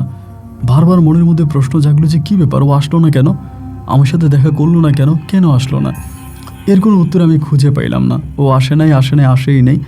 এরপরে আমি যথারীতি চলে গেলাম হচ্ছে মানে সারাটা রাত বসেছিলাম, রাত প্রায় 2টা 2:30 পর্যন্ত বসেছিলাম, এবং 2টা 2:30টার পরে আমি তখন বাড়িতে চলে আসি। বাড়িতে আসার পরে পরের দিনও স্বপ্নাকে বাড়ির সামনে বসে আছি, স্বপ্নাও নাই, রত্নাও নাই, এবং খালি একটা বাড়ি। মানে মুখের ভিতরে বারবার মনে হচ্ছে ও কি তাহলে কে ছিল। এবং এরপরে রাতে আমি আবারও সেই একই জায়গায় গিয়েছি ওর সাথে দেখা করার জন্য। আমার বিশ্বাস ছিল যে আজকে সম্ভবত স্বপ্না আসবে, কিন্তু এরপরে রাতেও আমার সাথে সেম ঘটনাই ঘটলো। আমি নিথুরভাবে তাকিয়ে রইলাম স্বপ্নার গ্রামের দিকে, স্বপ্নার বাড়ির দিকে, কিন্তু স্বপ্নার আমার সাথে দেখা করতে আসলো না। স্বপ্নার সাথে আর সেরা তো আমার ওই মায়াদিঘির পাড়ে দেখা হলো না। মায়াদিঘির পাড়ে আমি বসে বসে সারাটা রাত কান্না করলাম। এই কাটলো আমার প্রায় 3য় রাত, এবং 4র্থ রাতে আমি আবারও গেছি সেম মায়াদিঘির পাড়েই। ও যদি আসে, এবং 4র্থ রাতে যাওয়ার পরেই সেদিন স্বপ্ন আসছে। আমি 4র্থ রাতে ওখানে বসে বসে কান্না করতেছি। আমি হঠাৎ দেখো বাড়ি থেকে বের হয়ে দিঘির পাড়ের দিকে আসতেছে, এবং ওকে দেখার পরে আমি চমকে উঠলাম, এই যে ও আসতেছে। আমি ওইটা দাঁড়াইলাম, ওর দিকে তাকিয়ে আছি। আস্তে আস্তে করে আমার কাছাকাছি আসছে, আসার পরে নিচের দিকে তাকিয়ে আছে, কোনো কথা বলে না। আমি বললাম, স্বপ্না এইদিকে তাকাও। ও তাকাচ্ছে না আমার দিকে। আমি বললাম, স্বপ্ন এইদিকে তাকাও। কী ব্যাপার, এদিকে তাকাও। ওটা নিচের দিকে তাকিয়ে আছে। আমার ভিতরে ভয়ও লাগতেছে। পরে আমি যখন ধমক দিয়ে বললাম যে স্বপ্ন এদিকে তাকাও, পরে আমার দিকে তাকাইলো, কিন্তু ওর চোখে পানি, মানে কান্না করতেছে। আমি বললাম, কী ব্যাপার, কান্না কেন করতেছ? ও আমাকে বলে, তুমি আমাকে মাফ করে দাও, আমি তোমাকে মিথ্যা বলেছি। আমি বললাম, মিথ্যা বলেছ? কি মিথ্যা বলেছ? ও আমাকে বলে, আমি তোমাকে মিথ্যে বলেছি। আসলে কিভাবে বলবো, আর কিভাবে বললে বা তুমি বিশ্বাস করবা? আমার নাম আসলে স্বপ্না না, আমার নাম রত্না। আমি বললাম, তোমার নাম রত্না? স্বপ্নাকে? বলে, আমি তোমাকে মিথ্যে বলেছিলাম। আসলে আমি আমার পরিবার থেকে একটা ছেলের সাথে পালিয়ে যাই বহু বছর আগে, এবং পালিয়ে যাওয়ার পরে সেই ছেলেটার সাথে আমি থাকতে শুরু করি। ছেলেটা আমাকে ধোঁকা দেয়, আমার সাথে চিটিং করে, এবং চিটিং করার পরে আমি তখন ঢাকায় চলে যাই। আমি বললাম, তারপর? বলে আমি ঢাকায় চলে যাই, ওখানে গিয়ে আমি বাসা বাড়িতে কাজ করি এবং কাজ করার পরে একটা পর্যায়ে আমি খুব খারাপ অবস্থার মধ্যে চলে যাই, ওখানে থাকতে পারি না, ভিড়তে পারি না। লাস্ট কিছুদিন ধরে মানে 2-3 মাসের মতো আমি আমাদের পাশের গ্রামের একটা বাড়িতে এসে আশ্রয় নিয়েছি। সেম আমাদের গ্রামে বলা চলে, ওই বাড়িতে আশ্রয় নিয়েছি এবং ওখান থেকে গোপনে গোপনে আমি আমার বাবা মাকে দেখি। কিন্তু আজকে প্রায় বেশ কয়েকটা মাস পেরিয়ে গেল, আমি দিনের বেলায় ঘর থেকে বের হই না, আব্বা আম্মার সাথে দেখা করি না। রাতের বেলায় বের হই আমাদের বাড়িতে একটু হাঁটাহাঁটি করি, এরপরে তোমার সাথে দেখা করার জন্য এখানে আসি। আমি বললাম তুমি যে কি বিয়ে করেছিলে সে এখন কোথায়? বলে নাই। আমি বললাম তাহলে তুমি তোমার আব্বা আম্মার কাছে কেন যাচ্ছ না? ও আমাকে বলে কি মুখ দেখি, মানে কী মুখ নিয়ে আমি তাদের কাছে যাব বলো? তাদেরকে দেখানোর মতো কোনো মুখ তো আমার নাই। আমি গ্রামে তাদের মান সম্মান নষ্ট করেছি, আমার বাবা মা দুজনেই খাবার খেতে পারে না, তারা অনেক অভাবী, তারা আমারে কেমন করে খাওয়াবে বলেন? আমি কেমন করে খাবার খাবো? তেন আমি না আসলে বুঝতেছিলাম না এবং সেদিন তার প্রতি আমার আরও মায়া লেগে গেল। আমি বললাম দেখো রত্না, তোমার নাম তো আর স্বপ্ন না, তাহলে রত্না বলে ডাকে। বললাম রত্না দেখো, তুমি মন খারাপ করো না, আসলে এটাই নিয়তি। দেখো আমিও তো অনেক সমস্যার মধ্যে আছি, তাই বলে কি ভেঙে পড়েছি? ভেঙে তো পড়ি নাই, আল্লাহর উপর বিশ্বাস রেখেছি এবং আল্লাহর উপর বিশ্বাস রেখে আমরা দুজনে বেশ ভালো আছি। তুমি এরকম মন খারাপ করো না, তুমিও আল্লাহর উপরে ভরসা রাখো, বিশ্বাস রাখো এবং ইনশাল্লাহ সব কিছু একটা সময় ঠিক হয়ে যাবে। এরকম করে আমি তখন রত্নাকে বোঝাচ্ছিলাম এবং রত্নার সাথে আমি ভালো করে করে কথা বলতেছি, দুজনের সম্পর্কটা আরও সুন্দরভাবে সামনের দিকে যাচ্ছে।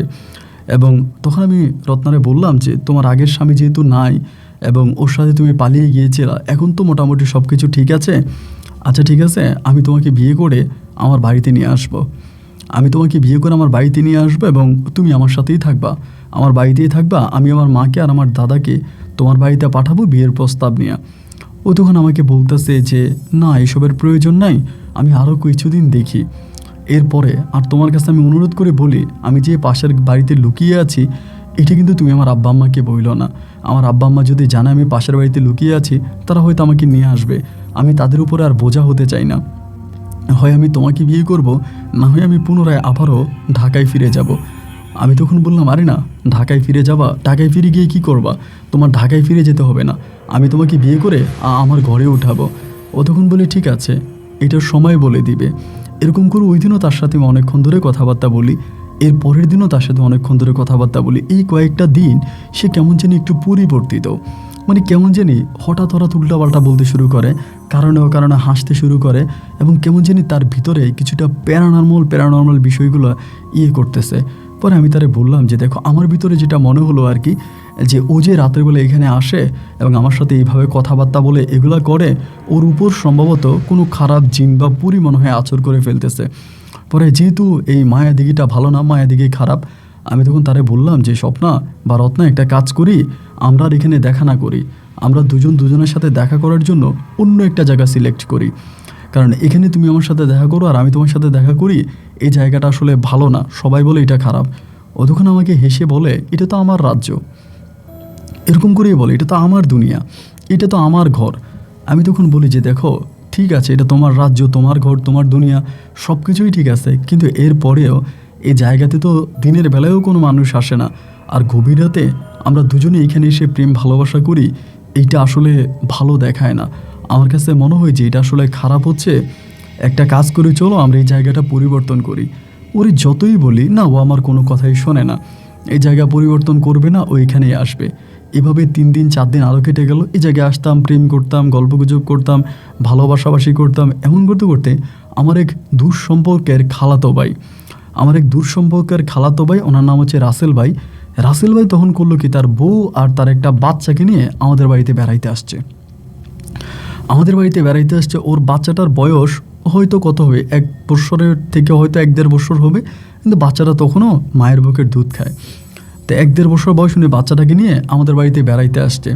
তো এই বাচ্চাটা খুবই সুন্দর ছিল, মানে এত সুন্দর ছিল বলার মতো না, এরকম সুন্দর বাচ্চা আমি জীবনেও দেখি নাই। এবং এই বাচ্চাটা অনেকটা মোটা, মানে বিদেশি বাচ্চাদের মতো অনেকটা মোটা এবং চোখগুলোও খুব সুন্দর। একটা ছেলে বাচ্চা, অনেকটা মোটা, স্বাস্থ্যবান, একটু ভুতুম টাইপের যে বাচ্চাগুলো হয় না, অনেকটা দেখতে এরকম। তো তখন আমি কী করলাম কি, একদিন রাতে স্বপ্নের সাথে গল্প করতে করতে আমি ওই রাসেল ভাইয়ের বাচ্চার কথা বলে দিলাম যে এমন ঘটনা, খালাতো ভাই বেড়াইতে আসছে, রাসেল ভাই ওনার একটা বাচ্চা এত সুন্দর, মানে যা বলার মতো না, মানে অনেক লুতুপুতু টাইপের, অনেক ভালো। ওই তখন আমারে বলে, তাই বাচ্চাটার আমার একটু দেখাইবা? আমি বললাম, তুমি একদিন দিনের বেলা আমাদের বাড়িতে আসলেই তো পারো। আমাকে বল, আমি তো দিনের বেলায় ঘর থেকে বেরই হই না, আর আমি দিনের বেলায় তোমাদের বাড়িতে কিভাবে যাব? দিনের বেলায় বাসার বাইরে যাওয়াই কিন্তু আমার জন্য নিষেধ। আমি তখন বললাম যে আচ্ছা স্বপ্না, ঠিক আছে, তোমার কথা আমি মানলাম, কিন্তু আমি দুধের বাচ্চারে কীভাবে আনবো? যে মায়ের বুকের দুধ খায়, ওরে কি আর আমি আনতে পারবো? আমার বলে, প্লিজ তুমি কালকে বাচ্চাটারে নিয়ে একটু আসো না, আমি বাচ্চাটারে একটু দেখবো, বাচ্চাটারে একটু কোলে নিব। তা আমি বললাম যে দেখো, রাসেল ভাই তো আমাদের বাড়িতে অনেক দিনে থাকবে, আচ্ছা ঠিক আছে, আজকে না হইলেও আমি একদিন চেষ্টা করবো বাচ্চাটা আনার জন্য। ও বাচ্চার জন্য পাগল হয়ে গেছে। তো আমি বললাম যে ঠিক আছে, আনবো। তো এই বলে এই রাতটা, মানে ওই রাতে আমি ওর সাথে গল্প গুজব করে বাড়িতে আসি। পরের রাতে আমি ওর সাথে আবারও দেখা করতে যাই, এবং দেখা করতে গেলেও খুব মানে রাগান্বিত একটা ভাব নিয়ে থাকে, খুব রেগে থাকে। আমি তখন বললাম যে তুমি এইভাবে রাগ করে আছো কেন? ও বলে, বাবুটা কই? আমি বললাম, বাবুকে তো আমি নিয়ে আসি নাই। ও বলে, কেন নিয়ে আসো নাই? আমি বললাম, আরে বাবুরে আমি কিভাবে আনবো বলো, আর এটা দুধের বাচ্চা। ও আমাকে বলে, তুমি আমার এই ইচ্ছেটা পূরণ করতে পারলা না? আমার তো স্বপ্ন ছিল আমার একটা বাবু হবে, আমি বাবুটারে কোলে নিব, বাবুটারে আদর করব। তো আমার সেই স্বপ্ন তো আর পূরণ হলো না, আল্লাহ তাআলা পূরণ করেনি, আমার স্বামীরে নিয়ে গেছে, এবং আমি একটা চিটারের হাতে পড়ছিলাম। তো এখন হচ্ছে গিয়া তুমি আমার একটু বাচ্চাটারে দিতা, আমার মানে এরকম ভুতুম টাইপের মোটা কাটা বাচ্চা অনেক ভাল লাগে, আমি বাচ্চাটা একটু কোলে নিতাম, তুমি কালকে বাচ্চাটারে নিয়ে আসবা, যদি তুমি না আসো তোমার সাথে আমার আর সম্পর্ক থাকবে না। আমি বললাম, এটা তুমি কেমন কথা বলতেছো, একটা বাচ্চার জন্য আমাদের সম্পর্ক ব্রেকআপ হয়ে যাবে? ও বলে, না হয় তুমি বাচ্চাটাকে নিয়ে আসবা, তা নাহলে আমিও তোমার সাথে দেখা করতে আসবো না, আমি তোমার সাথে কথা বলবো না। তাই আমি বললাম যে আচ্ছা ঠিক আছে, যাও, আমি কালকে বাচ্চারা নিয়েই আসবো। সেরা তো আমি ওর সাথে কথাবার্তা বলি, দুজনে অনেক প্রেম ভালোবাসা হয়, কথাবার্তা হয়। আমি আমার বাড়িতে ফিরে আসি, এবং আসার পরে চিন্তা করলাম যে ভাবি তো বাচ্চারা ছাড়া কিছু বোঝে না, এবং রাতের বেলায় এই বাচ্চারে যদি আমি কিভাবে নিয়ে যাব? আবার দেখা যায় যে বাচ্চা আবার আমার কোলে ছাড়া অন্য কারো কোলে থাকে না, মানে আমার কোলেই বেশিরভাগ থাকে, এবং আমারই খুব আদর করে। রাতের বেলায় খাবার খাইছি, রাতের বেলায় খাবার খাওয়ার পরে বাচ্চারা কোলে নিয়ে আমি উঠানে খেলতেছে, ও আমার সাথে খেলাধুলা করে, মানে কোলে নিয়ে দুষ্টামি করতেছে। এমন করতে করতে ভাবি আমারে বলতেছে, জানিস ভাই, বাচ্চাটারে দিয়ে যান, আমি শুবো। আমি বললাম, ভাবি একটা কাজ করেন, আপনি শুয়ে যান, আমি আজকে এই বাবুর সাথে ঘুমাবো। পরে আমারে বলতেছে যে এটা কি বলেন, আপনি বাবুর সাথে ঘুমাবেন? বাবু তো রাতের বেলায় দুধ খেতে কান্না করবে। আমি বললাম, বাবু যখন রাতের বেলায় দুধ খেতে কান্না করবে, আমি আপনাকে ডাকবো, ডাকলে পরে আপনার কাছে দিয়ে আসবো, ডাইকা রাতে আপনার দিয়ে আসবো। উনি আমার বলে, আরে না, ও রাত্রে কান্না করবে, আমার কাছে দিয়ে যান। আমি বললাম, না, রাতের বেলায় কান্না করবে না, আর যদি কান্না করেও আমি দরজা ঠকঠক করে আপনাকে ঘুম থেকে উঠিয়ে আমি আপনার কাছে দিয়ে আসবো। ভাবি তখন আমার বলতেছে, ও কিন্তু প্রস্রাব করে দেয়, প্রতি রাতেই বিছনায় প্রস্রাব করে। আমি বলছি, আচ্ছা ঠিক আছে করুক, আমার একটা মাত্র ভাতিজা, এই প্রস্রাব করলে কী হবে? আচ্ছা ঠিক আছে, আপনি ঘুমাইতে যান। এই বলে রাসেল ভাই আর ভাবি তখন ঘুমাইতে চলে গেছে। রাসেল ভাই আমাদের গ্রামে একটা কাজেই আসছিল, এটা পারিবারিক একটা কাজে আসছে। আচ্ছা ওই দিকে না যাই। এবার আমি তখন করলাম কি, বাচ্চারে নিয়ে রাতের বেলায়, মানে আমি তো আর ঘুমাবো না, ওরে নিয়ে আমি খাটের মধ্যে গিয়ে উতু করতেছি, ভাবি আর রাসেল ভাই যাতে ঘুমিয়ে যায়। একটা সময় ভাবি আর রাসেল ভাই ঘুমিয়ে গেল। ভাবি রাসেল ভাই যখন ঘুমিয়ে গেল, আমি তখন আস্তে আস্তে করে, বাবুটা তখন ঘুমিয়ে পড়েছিল, আমি তখন এই বাবুটারে কোলে নিয়ে আস্তে আস্তে করে মায়াদিঘির দিকে হাঁটতেছিলাম। বাবুটারে কোলে নিয়ে আস্তে আস্তে মায়াদিঘির দিকে যাচ্ছি। আমার একটা চিন্তা ভাবনা, মায়াদিঘিতে যাব এবং স্বপ্নারে বাচ্চাটারে দেখাবো, স্বপ্না বাচ্চাটারে হয়তো ঘুম থেকে ওখানে জাগায় বাচ্চাটারে কোলে নিবে, এবং নেওয়ার পরে আমি আবার বাচ্চাটারে ঘরে নিয়ে আসবো। ওই রাতে আমি স্বপ্নার সাথে বেশিক্ষণ থাকবো না, স্বপ্নের সাথে বেশিক্ষণ দেখা টাকা করবো না, একটু কথাবার্তা বলে আমি বাচ্চাটাকে নিয়ে আবার চলে আসবো। এরকম একটা চিন্তাভাবনা নিয়ে আমি তখন ওই দিঘির পাড়ে গেছিলাম, মানে মায়া দিঘির পাড়ে। এবং দিঘির পাড়ে যাওয়ার পরে আমি দেখি ও আজকে আমার আগে এসে দাঁড়িয়ে আছে, বিশাল একটা তাল গাছের নিচে দাঁড়িয়ে আছে। অন্য দিনের থেকেও ওর আজকে কেমন জানি সুন্দর লাগতেছে। আমি বাচ্চাটাকে নেওয়া মাত্রই ও আমার কোল থেকে বাচ্চাটাকে টান দিয়ে নিয়ে গেল, বাচ্চাটাকে কোল দিয়ে থেকে টান দিয়ে নিয়ে গেছে। টান দিয়ে নিয়ে যাওয়ার পরেই বাচ্চাটার মাথার মধ্যে হাত দিয়েও খুব খুশি। আমি বললাম, বাচ্চাটার ঘুম থেকে জাগাও। ও বলে, না, জাগাইতে হবে না। আমি বললাম, আরে জাগাইতে হবে না মানে এটা কোনো কথা নাকি? বাচ্চারে তুমি এভাবে কোলে নিয়ে থাকবা, ওরে না তুমি দেখবা, আদর করবা? বলে, না, আমার কোলেই থাক, আমার কোলে ভাল লাগে। এরকম করে তখনও বাচ্চা কোলে নিয়ে আছে, আমি তাল গাছের নিচে দাঁড়িয়ে ওর সাথে কথা বলতেছি। আর ছেলেটাও কিন্তু ঘুম থেকে উঠতেছে না, বাচ্চাটাও ঘুম থেকে উঠে না। বাচ্চা যথারীতি রত্নাকে শক্ত করে ধরে আছে, রত্নাকে শক্ত করে মানে জড়িয়ে ধরে আছে। রত্ন বাচ্চাটারে জড়িয়ে ধরে ওখানের মধ্যেই দুজনে দাঁড়িয়ে আছে, মানে আমি দাঁড়িয়ে আছি, ও দাঁড়িয়ে আছে। এমন করতে করতে অনেকক্ষণ কথাবার্তা বলি। আমি বলি কী ব্যাপার, এই দিয়ে ঘুম থেকে উঠে না, দেখি তো। খোঁচা দিতে যাই, স্বপ্ন তখন আমার বকা দেয়, এই তুমি ওরে খোঁচা দাও কেন, ও ঘুমাক, ঘুমাইলে আমার ভাল লাগে, ঘুমাক। অনেকক্ষণ পরে তখন আমার প্রস্রাবে ধরছে। আমি তখন বললাম আচ্ছা ঠিক আছে, তুমি দাঁড়াও, আমি প্রস্রাব করে আসি। ও বলে যাও যাও, দূরে গিয়ে করো, যাতে গন্ধ না লাগে। আমি তখন একটু দূরেই গেলাম, গিয়ে আমি প্রস্রাব করলাম। প্রস্রাব করে সম্পূর্ণ করে আমি হঠাৎ তাল গাছের নিচে আসলাম, এবং আসার পরে দেখি এখানে আর স্বপ্ন নাই, স্বপ্নও নাই, বাচ্চাটাও নাই। আমি একটু অবাক হয়ে গেলাম, কী ব্যাপার, ও কোথায় গেল? আমি মনে করেছিলাম যে ওর সম্ভবত আমাকে ভয় দেখাচ্ছে। এরকম হতে পারে না যে আমাকে ভয় দেখাচ্ছে। তখন ডাকলাম, স্বপ্না, ও স্বপ্না, অনেকগুলো ডাক দিলাম, কিন্তু ওরে আর আমি দেখতে পাচ্ছি না। ওর বাড়ির দিকে তাকালাম, ওর বাড়িতেও ও আর নাই, ও বাড়িতেও ও আর নাই, এবং বাড়িটা মানে এরকম বন্ধ।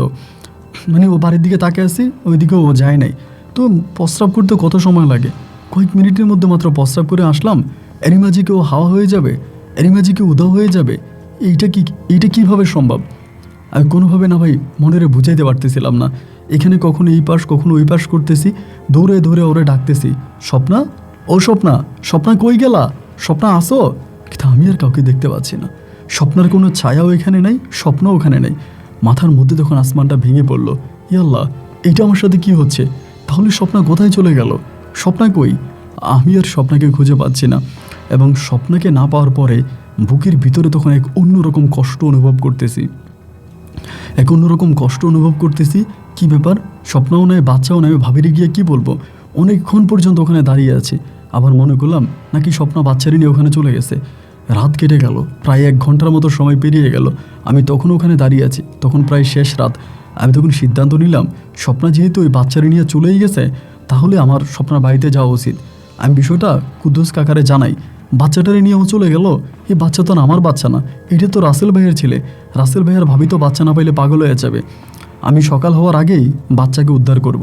আমি তখন হাঁটতে হাঁটতে স্বপ্নাদের বাড়ির দিকে যাচ্ছিলাম, এবং বাড়িতে যাওয়ার পরে স্বপ্নার বাবার আমি ঘরের দরজায় দাঁড়ায় দাঁড়ায় ডাকতেছি, কাকা আসেন, কুদ্দুস কাকা আসেন, ও কুদ্দুস কাকা দরজা খুলেন।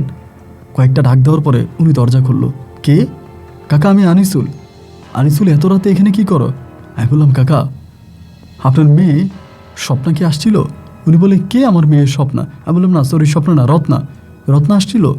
বলে, না, রত্না কীভাবে আসবে, রত্না তো বহু বছর আগে আমার বাড়ি থেকে চলে গেছে। আমি বললাম, কাকা দেখেন, আপনি আমার কথা মনোযোগ দিয়ে শোনেন, রত্না আপনার গ্রামেই আছে, আপনার আশেপাশে কোনো এক বাড়িতে রত্না আজকে কয়েক মাস ধরে থাকতেছে।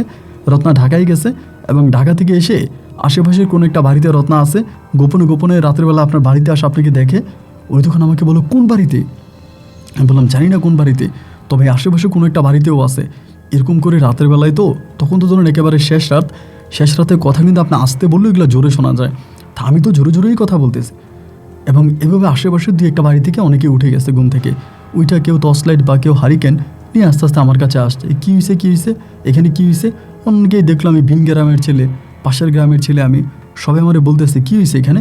আমি বললাম, ওনার মেয়ে, সবার কাছে বললাম, ওনার মেয়ে রত্না এমনভাবে এক ছেলের সাথে পালায়া যায়, ছেলে ওরে ছেড়ে দেয়, পরে ঢাকায় থাকে, ঢাকা থেকে এখানে আইসা কোন বাড়ির মধ্যে জানি আসে, আমি আমার ভাতিজারে নিয়ে আসছি, আমার ভাতিজারে কোলে নিয়েও চলে আসছে। সবাই তখন আমার বলে যে ভাতিজারে নিয়ে কই আসছো? কারণ আমি আর বলি না যে মায়াদিঘিতে, কারণ মায়াদিঘির পারে বললেই তো সবাই আমাকে ধূরচার করবে। আমি বলি, এই যে বাড়ির সামনে এই জায়গায়। আমি দেখলাম ও বাচ্চাটারে নিয়ে বাড়ির দিকে দৌড় দিয়ে চলে আসছে। সবাই তখন বলে, এটা তুমি কি বলো? স্বপ্নে এই বাড়ির মধ্যে এইরকম করে কথাবার্তা হতে হতে তখন মোটামুটি প্রায় সবাই ঘুম থেকে উঠে গেছে, এবং একটু পরেই তখন ফজরের আজান দিল। ফজরের আজানটা যখন দিল, এবার সবাই ফজরের নামাজ পড়ার জন্য উঠছে। এবার পুরো গ্রামের মানুষ তখন এই জায়গায় হয়ে গেছে। সকালবেলা ভোরের ঘটনা, সবাই এক জায়গায় হয়ে গেছে। কী হয়েছে? সবাই তখন বলা বলি করে, কী হয়েছে? আমি তখন বললাম, এই ঘটনা। এবার সবাই বলতেছে, এখানে তো মোটামুটি সব বাড়ির মানুষই আছেন, কারো বাড়িতে কি রত্না আছে? সবাই তখন বলে জিজ্ঞেস করে যে না, আমার বাড়িতে রত্না নাই। এবার গ্রামের সবাই মিলে বলে উঠলো যে আমরা প্রতিটা বাড়ি চান্স করব, প্রতিটা ঘরে চান্স করবো যে কোন ঘরে রত্না লুকিয়ে আছে। এবার গ্রামের ছেলেরা বা গ্রামের মুরব্বীরা মিলে প্রতিটা ঘরের ভিতরে রত্নাকে খুঁজতে শুরু করলো। তখন পর্যন্ত কিন্তু সকালে সূর্য উঠেনি। এরই মাঝে এই খবর কিভাবে জানি আমার রাসেল ভাই এবং তার বউয়ের কানে চলে গেল। আমার মা, রাসেল ভাই, রাসেল ভাইয়ের বউ, আমার দাদি, সবাই তখন এই গ্রামে চলে আসছে, স্বপ্নদের গ্রামে আসছে। আসার পরে মানে রাসেল ভাইয়ের বউ তো অজ্ঞান হয়ে গেছে কান্না করতে করতে, মানে উনি ওই শুনে জ্ঞান হারিয়ে ফেলছে। এবার বলতেছে কই ওই মেয়ে কই, ওই মেয়ে কই। আমি তখন বললাম যে দেখেন এই জায়গার মধ্যেই ছিল, এই জায়গার মধ্যেই ছিল, এমন এমন করে ওর সাথে আমার কথা হয়েছিল এবং ও এমনি এমনি করে নিয়ে চলে গেছে। আমি দেখছি ও বাড়ির দিকে দৌড় দিয়ে আসছে, এটা আমি নিজের চোখে দেখছি। গ্রামের সবাই তখন বলা বলি করতেছে এটা কোনো কথা, এটা তো গল্পের মতো কথা হয়ে গেল যে একটা মেয়ে রাতের বেলায় বাচ্চাগুলো নিয়ে দৌড় দিয়ে বাড়ির দিকে চলে আসলো, তুমি কিছু বললা না। আর তুমি যে মেয়ের কথা বলতেছো কুদ্দুসের মেয়ে তো প্রায় 2 বছর আগে এক ছেলের সাথে পালায়ে গেছে, এই মেয়ে তো বাড়িতেই নেই। শুরু হলো বাড়ি বাড়ি তল্লাশি, ঘরে ঘরে তল্লাশি, পুরো বাড়ি তল্লাশি করে ফেললো, কিন্তু কোথাও স্বপ্না বা রত্নার কোনো ছায়া পাওয়া গেল না। পুরো গ্রামে তখন কান্না টোল বইতে শুরু করলো। দুপুর হয়ে গেল, তখন পর্যন্ত আমার রাসেল ভাইয়ের কলিজার টুকটাকে আর খুঁজে পাচ্ছি না। সবাই তখন কান্না করতেছে, সবার সাথে আমিও কান্না করতেছি, হে আল্লাহ বাচ্চাটা যাতে ফিরে পাই, আল্লাহ বাচ্চাটাকে যাতে ফিরে পাই। আমি কি বলবো স্বপ্না, যদি বাচ্চাটাকে না দিল আমি রাসেল ভাইরে কি বলবো, আর ভাবিরে কি বলবো। দেখতে দেখতে সন্ধ্যা হয়ে গেল। সন্ধ্যা হয়ে যাওয়ার পরে আমরা সেই গ্রাম থেকে আসছি, কারণ স্বপ্ন বা রত্না কাউরে তো আর খুঁজে পাওয়া গেল না। আসার পরে সন্ধ্যার সময় আমার দাদি আমার টাইনা বলতেছে, আনিসুল সত্যি কথা বল, তুই যে কথাগুলো বলতেছিস এই কথাগুলোর সাথে কোনো বাস্তবতা নাই, তুই এক এক সময় এক এক কথা বলতেছিস, কথাগুলো কি সত্যি করে বল। আমি দাদির কাছে সত্যি কথা বল, মিথ্যা বলিস না। আমি তখন দাদির মুখের দিকে তাকিয়ে আছি, দাদি বলে বল সত্যি কথা বল, কী হয়েছে। দাদির মুখের দিকে তাকায় থেকে বলতেছে, দাদি আমি তো আসলে কারো কাছে বলতে পারি না, এটা বললে তো সবাই আমাকে দূরছাড় করবে, গালমন্দ করবে, এই জন্য মানে সবার কাছে বলতে পারি না। আমি তোমার কাছে বলি দাদি এমন এমন ঘটনা। এবার সত্যটা আমি আমার দাদিকে বলছি, বলার পরে আমার দাদির চোখ দুটো কপালে উঠাই ফেললো। দাদি বলল, যেই মায়াদিঘির পারে দিনের বেলায় দুপুর বেলায় কোনো মানুষ চায় না, যে মায়াদিঘির পারে দিনের বেলায় একটা গরু বা ছাগলও কেউ বাঁধে না, ভুলেও ওকে মায়াদিঘির দিকে ফিরে তাকায় না, সেই মায়াদিঘির পারে রাতের বেলায় তুই বাচ্চাটাকে নিয়ে গেলি, এবং যে এখন তুই জানতেই পারলি ওই বাড়িতে স্বপ্ন নামের কেউ নাই, 2 বছর আগে ওনার মেয়ে চলে গেছে যার নাম রত্না, এরপরেও কি তোর মনে কোনো সন্দেহ লাগে নাই? যে দিঘির ভিতরে দিনের বেলায় কোনো মানুষ নামে না, সেই দিঘির মধ্যে কুদ্দুসের মেয়ে রত্না রাতের বেলায় নেমেছে, এটা তুই কীভাবে বিশ্বাস করলি? তোর মাথায় কি কিছুই আসলো না? আমি তখন বললাম, দাদি আমি না বুঝতে পারি নাই। দাদি আমারে বলে, যা করেছিস তার রীতিমতো ভয় লাগার মতো ঘটনা, এটা তুই কী করলি? দাদি তখন আমার নিয়ে বলল, এখানে বসে থেকে আর কোনো লাভ নাই, আমি বুঝে গেছি ঘটনা কে ঘটাইছে আর ঘটনা কোন দিকে গেছে। আমি তখন বললাম, দাদি এখন আমি কি করব? দাদি আমারে বলে, এখন তোর কিছুই করতে হবে না, তুই আমার সাথে চল। এই কথা বলে দাদি তখন আমাদের পাশের একটা গ্রামে, সেই গ্রামে আমার নিয়ে গেল। আমি যেতে চাইনি, এরপরও আমাকে জোর করে সেই গ্রামে নিয়ে গেল। রাত তখন প্রায় 9টা সাড়ে 9টার মতো বেজে গেছে। সেই গ্রামে গিয়ে এক বয়স্ক লোক, এটা আমাদের পার্শ্ববর্তী গ্রামে, ওইখানে একটা লোক আছে, নাম হচ্ছে হারুন কবিরাজ। উনি এখন আর কবিরাজি করে না, ওনার অনেক বয়স হয়ে গেছে, কিন্তু একসময় উনি খুব ভালো মানের একজন কবিরাজ ছিলেন, অনেক ভালো মানের একজন কবিরাজ, এবং তিনি মায়াদিঘির সম্বন্ধে সবচেয়ে বেশি ভালো জানে এই গ্রামে। এই গ্রামে ওনার থেকেও ভালো মায়াদিঘির সম্বন্ধে আর কেউ জানে না। এবং আমার দাদি ওনাকে গিয়ে ডাকতে শুরু করলো, ও হারুন ভাই, হারুন ভাই দরজা খোলেন। কয়েকটা ডাক দেওয়ার পর উনি তখন একটা মানে বাঁশের কুড়কি হাতে নিয়ে, অনেক বুড়ো হয়ে গেছে, আমার দাদির থেকেও বয়স আরও বেশি, আইসা অনেক কষ্টে দরজা খুললো। ওনার কোনো ছেলে মেয়ে নাই। আমার দাদি তখন ভিতরে ঢুকে ওনার পা জড়িয়ে ধরে কান্না করে বলল, আমারে বাঁচান, আমার নাতি তো আমার সর্বনাশ করে ফেলেছে, আমারে বাঁচান, আমার বাড়িতে তো আগুন লেগে গেছে। বুড়ো লোকটা তখন বলল যে, এভাবে মন খারাপ করো না, কান্নাকাটি করো না, ধৈর্য ধারণ করো, কি হয়েছে আগে আমাকে বলো, আমি শুনি। এবার দাদি আমারে বলল, ওরে হতচ্ছাড়া বল কি হয়েছে। আমি তখন বললাম যে, দাদা এমন এমন ঘটনা। সব কিছু বলার পরে উনি আমার দিকে তাকিয়ে রইল, বলল, এটা তুমি কি করলা? এই মায়াদিঘি যে কতটা ভয়ানক, এই মায়াদিঘি যে কতটা খারাপ, এটা এই গ্রামে আমার থেকেও ভালো আর কেউ জানে না। আমি জানি মায়াদিঘি কোনো মায়াদিঘি নয়, এই মায়াদিঘি হচ্ছে মানুষকে মায়ার টানে টেনে মানুষের জীবন ধ্বংস করা। আনিসুল তুমি হয়তো জানো না, তোমার মতো অসংখ্য ছেলেকে, অনেক ছেলেকে এই মায়াদিঘি নিয়ে গেছে। আমাদের বয়সী অনেক ছেলেকে মায়াদিঘিতে পরীরা প্রেমের ফাঁদে ফেলে নিয়ে গেছে। তোমার ভাগ্য ভালো, হয়তো বাচ্চাটাকে দিয়ে তুমি বেঁচে গেছো, তা না হলে তোমাকেই নিয়ে যাইতো। আমি তখন ওনার পা ধরে বলি, কাকা এই দাদা আমারে নিয়ে যাক, আমার কোনো দুঃখ নাই, কিন্তু এরপরেও বাচ্চাটার যাতে ফিরিয়ে দেয়, এই বাচ্চা তো আর আমার বাচ্চা না, এটা তো মানে রাসেল ভাইয়ের বাচ্চা। পরে বলে আচ্ছা ঠিক আছে, তোরা এখানে বস, আমি ঘরের মধ্যে আসি। এই কথা বলে আমার দাদিরে বলল, উনি বলতেছে আমি তো এগুলো ছেড়ে দিয়েছি, কিন্তু তোরা কেন আমারে আবার এগুলোতে বসাইলি? আচ্ছা ঠিক আছে, সমস্যা নাই, কিন্তু তোরা ভয় পাইস না। যদি আমার ঘরে কোনো কাঁপুনির শব্দ হয় বা কোনো কিছু তোরা দেখিস, তোরা কিন্তু ভয় পাইস না। উনি তখন ঘরের দরজাটা খুলে ঘরের ভিতরে কী জানি মন্ত্র পড়তে শুরু করলো। আমরা শুধু মন্ত্রের শব্দ শুনছিলাম। একটু পরেই ভিতর থেকে ধোঁয়ার গন্ধ পাচ্ছিলাম। এটা কেমন জানি একটা ধোঁয়া আসতেছে, গন্ধ পাচ্ছি। এবং কিছুক্ষণ পরেই দেখলাম দুজন সাদা কাপড় পরিহিত মানুষ ওনার ঘরের ভিতরে ঢুকলো। ঠিক মানুষ বলে তাদেরকে ভুল হয়ে মনে হলো সাদা দুইটা শেটের মতো ওনার ঘরের ভিতরে ঢুকছে। ঢুকার পরে অনেকক্ষণ পরে উনি তখন আমাদেরকে ডাক দিল, আনিসুল, তোর দাদিরে নিয়ে ঘরে আয়। আমি তখন দাদিরে নিয়ে ঘরে গেলাম। ভয়ে তখন বুক কাঁপতেছে। গভীর রাত, তখন প্রায় রাত্র 1টার মতো বেজে গেছে। ঘরে যাওয়ার পরে উনি তখন আমার দিকে তাকিয়ে আছে, ওনার চোখ দুটো একদম লাল হয়ে আছে। বয়স্ক মানুষ, দেখতে অনেক সুন্দর, চোখ দিয়ে মনে হয় রক্ত বেরোবে। আমি তখন বললাম, দাদা এভাবে কেন তাকিয়েছেন আমাদের দিকে? আমার তো ভয় লাগতেছে। উনি বলে, আনিসুল, যে জিনিসটাকে আমি এতদিন পর্যন্ত সহ্য করে এসেছি, এই মায়াদিগি আমার বউকে কেড়ে নিয়েছে, এই মায়াদিগি আমার সন্তানকে কেড়ে নিয়েছে, এই মায়াদিগি এই গ্রামের অনেক মানুষের, অনেক মহিলার বুক খালি করেছে, এই মায়াদিগি অনেক যুবকের স্বপ্ন নষ্ট করেছে। আজ এই মায়াদিগি তোর খালাতো ভাইয়ের কলিজার টুকরাকে নিয়ে গেছে। আর চুপ করে থাকা যাবে না। যে তোর বাচ্চাটাকে নিয়ে গেছে, ওই বাচ্চাটা মূলত ওই বাচ্চাটাকে নিয়ে গেল একটা পরী। আর এই পরীটার অরিজিনাল নাম হচ্ছে স্বপ্না। ও বড় খারাপ একটা পরী, যার বয়স প্রায় 400 বৎসরের চেয়েও বেশি। 400 বৎসরের চেয়েও বেশি তার বয়স। এবং সেই তোরে প্রেমের ফাঁদে ফেলে ওই বাচ্চাটাকে খাওয়ার জন্য নিয়ে গেছে।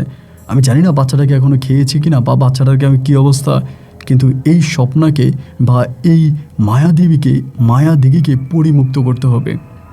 আমি তখন বললাম, দাদা আমি কিভাবে পরিমুক্ত করব? উনি তখন আমার কাঁধে হাত রাখলো, রেখে বলল, আনিসুল, আমার বয়স হয়ে গেছে, আমি যে কোনো সময় মরে যেতে পারি, কিন্তু এই অভিশপ্ত মায়াদিগির হাত থেকে গ্রামবাসীকে একমাত্র তুই রক্ষা করতে পারিস। তুই একমাত্র জীবন যুদ্ধ করে, জীবনকে বাজি রেখে এই মায়াদিগিতে নেমে, মায়াদিগি থেকে, এই পরিগুলোর হাত থেকে তুই মানুষকে বাঁচাতে পারিস। আমি তখন বললাম, দাদা আপনি আমাকে কী করতে বলেন? উনি তখন আমাকে বলল, কালকে থেকে প্রতি রাতে তুই আমার কাছে আসবি, কালকে থেকে প্রতি রাতে তুই আমার কাছে আসবি, এবং বাকিটা তোকে আমি বলে দেবো কী করতে হবে। এরপর থেকে আমার দাদি আমাকে নিয়ে চলে গেল। রাসেল ভাইকে সান্ত্বনা দেওয়া হলো, তোমার মেয়েকে, তোমার বাচ্চাকে জিনেরা নিয়ে গেছে, বাচ্চাকে এনে দিব। রাসেল ভাইয়ের বউ কান্দে, রাসেল ভাই কান্দে, আমার পুরো বাড়ির মানুষগুলো কাঁদতেছে। এরপরে রাতে আমি তখন ওনার কাছে গেলাম। উনি তখন আমাকে কিছু পোশাক আশাক দিল, এবং পোশাক আশাকগুলো পরে আমি ওনার সামনে বসলাম। খানিকটা পরে 3জন লোক আসলো, পায়জামা পাঞ্জাবি পরা। তারা আমাকে কিছু দোয়া পড়তে বলল। আমি তখন দোয়াগুলো পড়লাম, এবং তখন থেকে শুরু হলো আমার কাজ। কিন্তু এই কথাগুলো এখানে বলাটা ঠিক হবে না, তাই হয়তো আমি বলতেছি না। আমাকে অনেকগুলো কাজ করতে হয়, অনেকগুলো কাজ ওখানে বসে বসে করতে হয়, এবং সেই কাজগুলোর সম্পূর্ণ আমাকে এই হারুন কবিরাজ করায়, আমাকে দিয়ে এটা করায়, ওইটা করায়। এবং ওই রাতে, প্রতিটা রাতে আমার কাছে অদৃশ্য কিছু মানুষ আসতো, যাদের বেশভূষা আমাদের সাধারণ মানুষের মতো ছিল না, যাদের প্রত্যেকের মাথায় ছিল সাদা পাগড়ি বাঁধা, এবং যারা পাগড়ি পরিহিত অবস্থায় থাকতো, এবং তারা যে পোশাক আশাক পরতো, এই পোশাক আশাকগুলো খুব ভয়ানক পোশাক আশাক ছিল, যা রীতিমতো দেখলে ভয় লেগে যাওয়ার মতো অবস্থা। এই মানুষগুলোকে, প্রত্যেকটা মানুষকেই দেখে মনে হচ্ছে তারা যেন এক একটা জিন বা এক একটা ভূত, এমন একটা অবস্থা। তো তারা আসতো আমার সাথে কথাবার্তা বলতে, এবং তারা এভাবে 41 দিন পর্যন্ত আমার উপরে তাদের ওই কবিরাজি জিনিসটা প্রয়োগ করে। 41 দিন পরে আমি মোটামুটি প্রায় অনেকটাই কবিরাজিটা বুঝে যাই। 41 দিন পরে উনি আমাকে ওভাবেই রেডি করে। এরপরে টানা 3 মাস আমাকে ঘরের মধ্যে কোনো খাবার দেওয়া হয়নি। ওই হারুন কবিরাজের ঘরে আমি ছিলাম 3 মাস, আমার কোনো খাবার দেওয়া হয়নি। খুব কষ্ট করে আমি 3 মাস শুধু, ওরা রাতের বেলা আসতো, আমার যা খাওয়াইতো ওই ভয়ঙ্কর মানুষগুলো আমি তাই খাইতাম। হারুন কবিরাজ আমার কোনো খাবার দেয় না, বাইরের কোনো খাবার আমি খেতাম না। 3 মাস পরে আমার ভিতরে এক অন্যরকম মানুষের জন্ম হয়, যে মানুষটার ভিতরে কোনো ভয় নাই, যে মানুষটা মৃত্যুকেও ভয় পায় না। এবং তখন থেকে হারুন কবিরাজ আমারে বলল, আনিসুল, তুমি এখন রেডি, তুমি তোমার কাজ চালিয়ে যেতে পারো।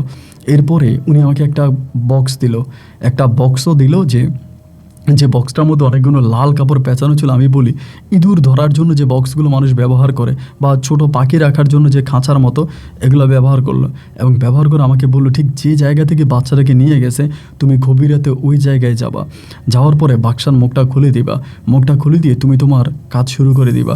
যা আমাকে পড়তে বলেছে, এগুলো তো এখন আমি পড়তে পারবো না, আমাকে বললো এগুলো পড়বা এবং এগুলো পড়া শুরু করলেই তুমি প্রচুর ভয় পাবা, দেখবা ভয়ানক এক সাপ তোমার সামনে এসে দাঁড়িয়েছে, প্রচণ্ড রকমের বাতাস হইতে আসে এবং দেখবা যে হঠাৎ করে তোমার চোখে মুখে এসে রক্ত লেগে গেছে, এরকমও দেখতে পাবা যে আগুন লেগে গেছে।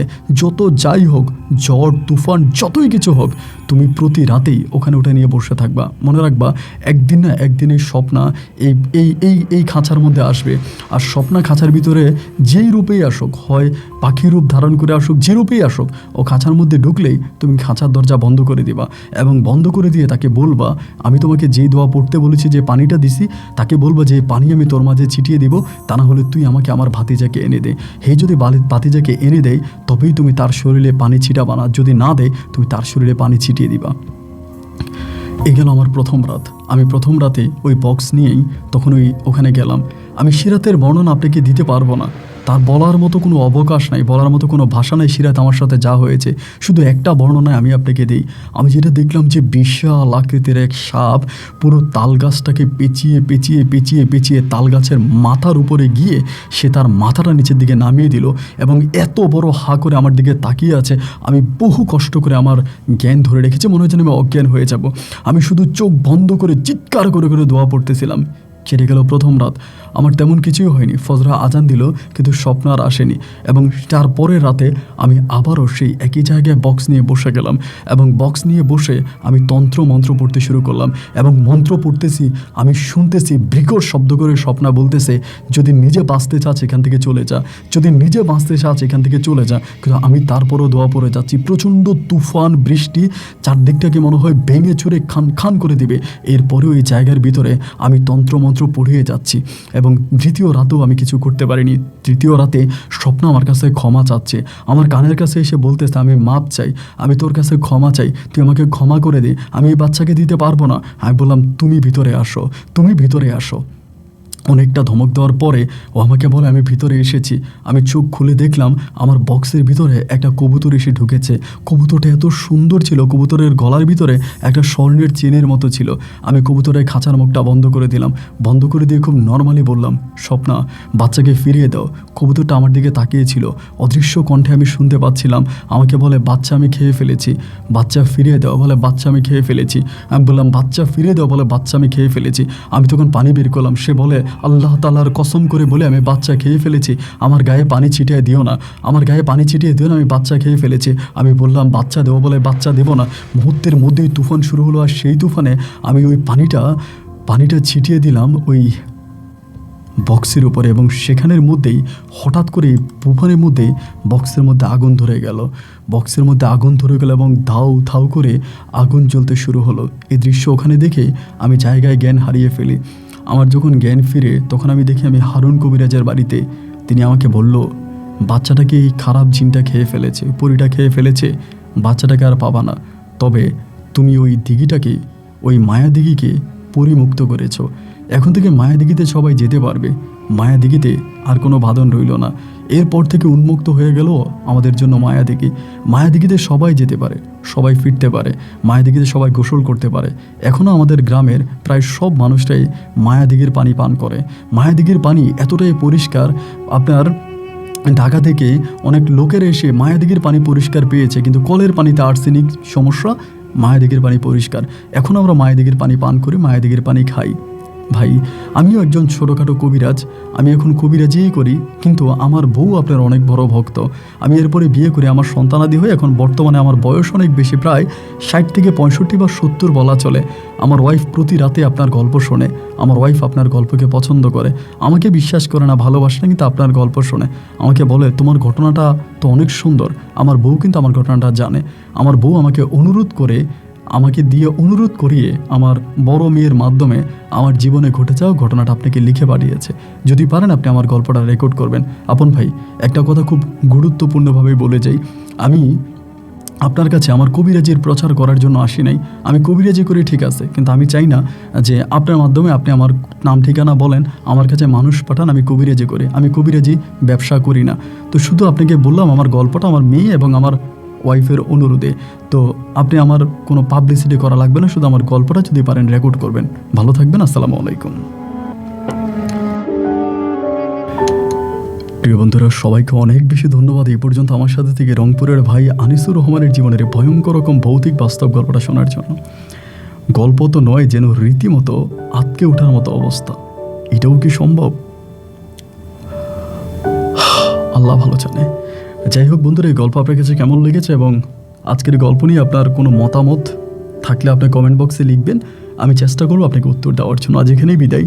ইনশাল্লাহ দেখা হবে অন্য দিন অন্য কারো বাস্তব জীবনের গল্প নিয়ে। আল্লাহ হাফেজ অ্যান্ড আসসালামু আলাইকুম।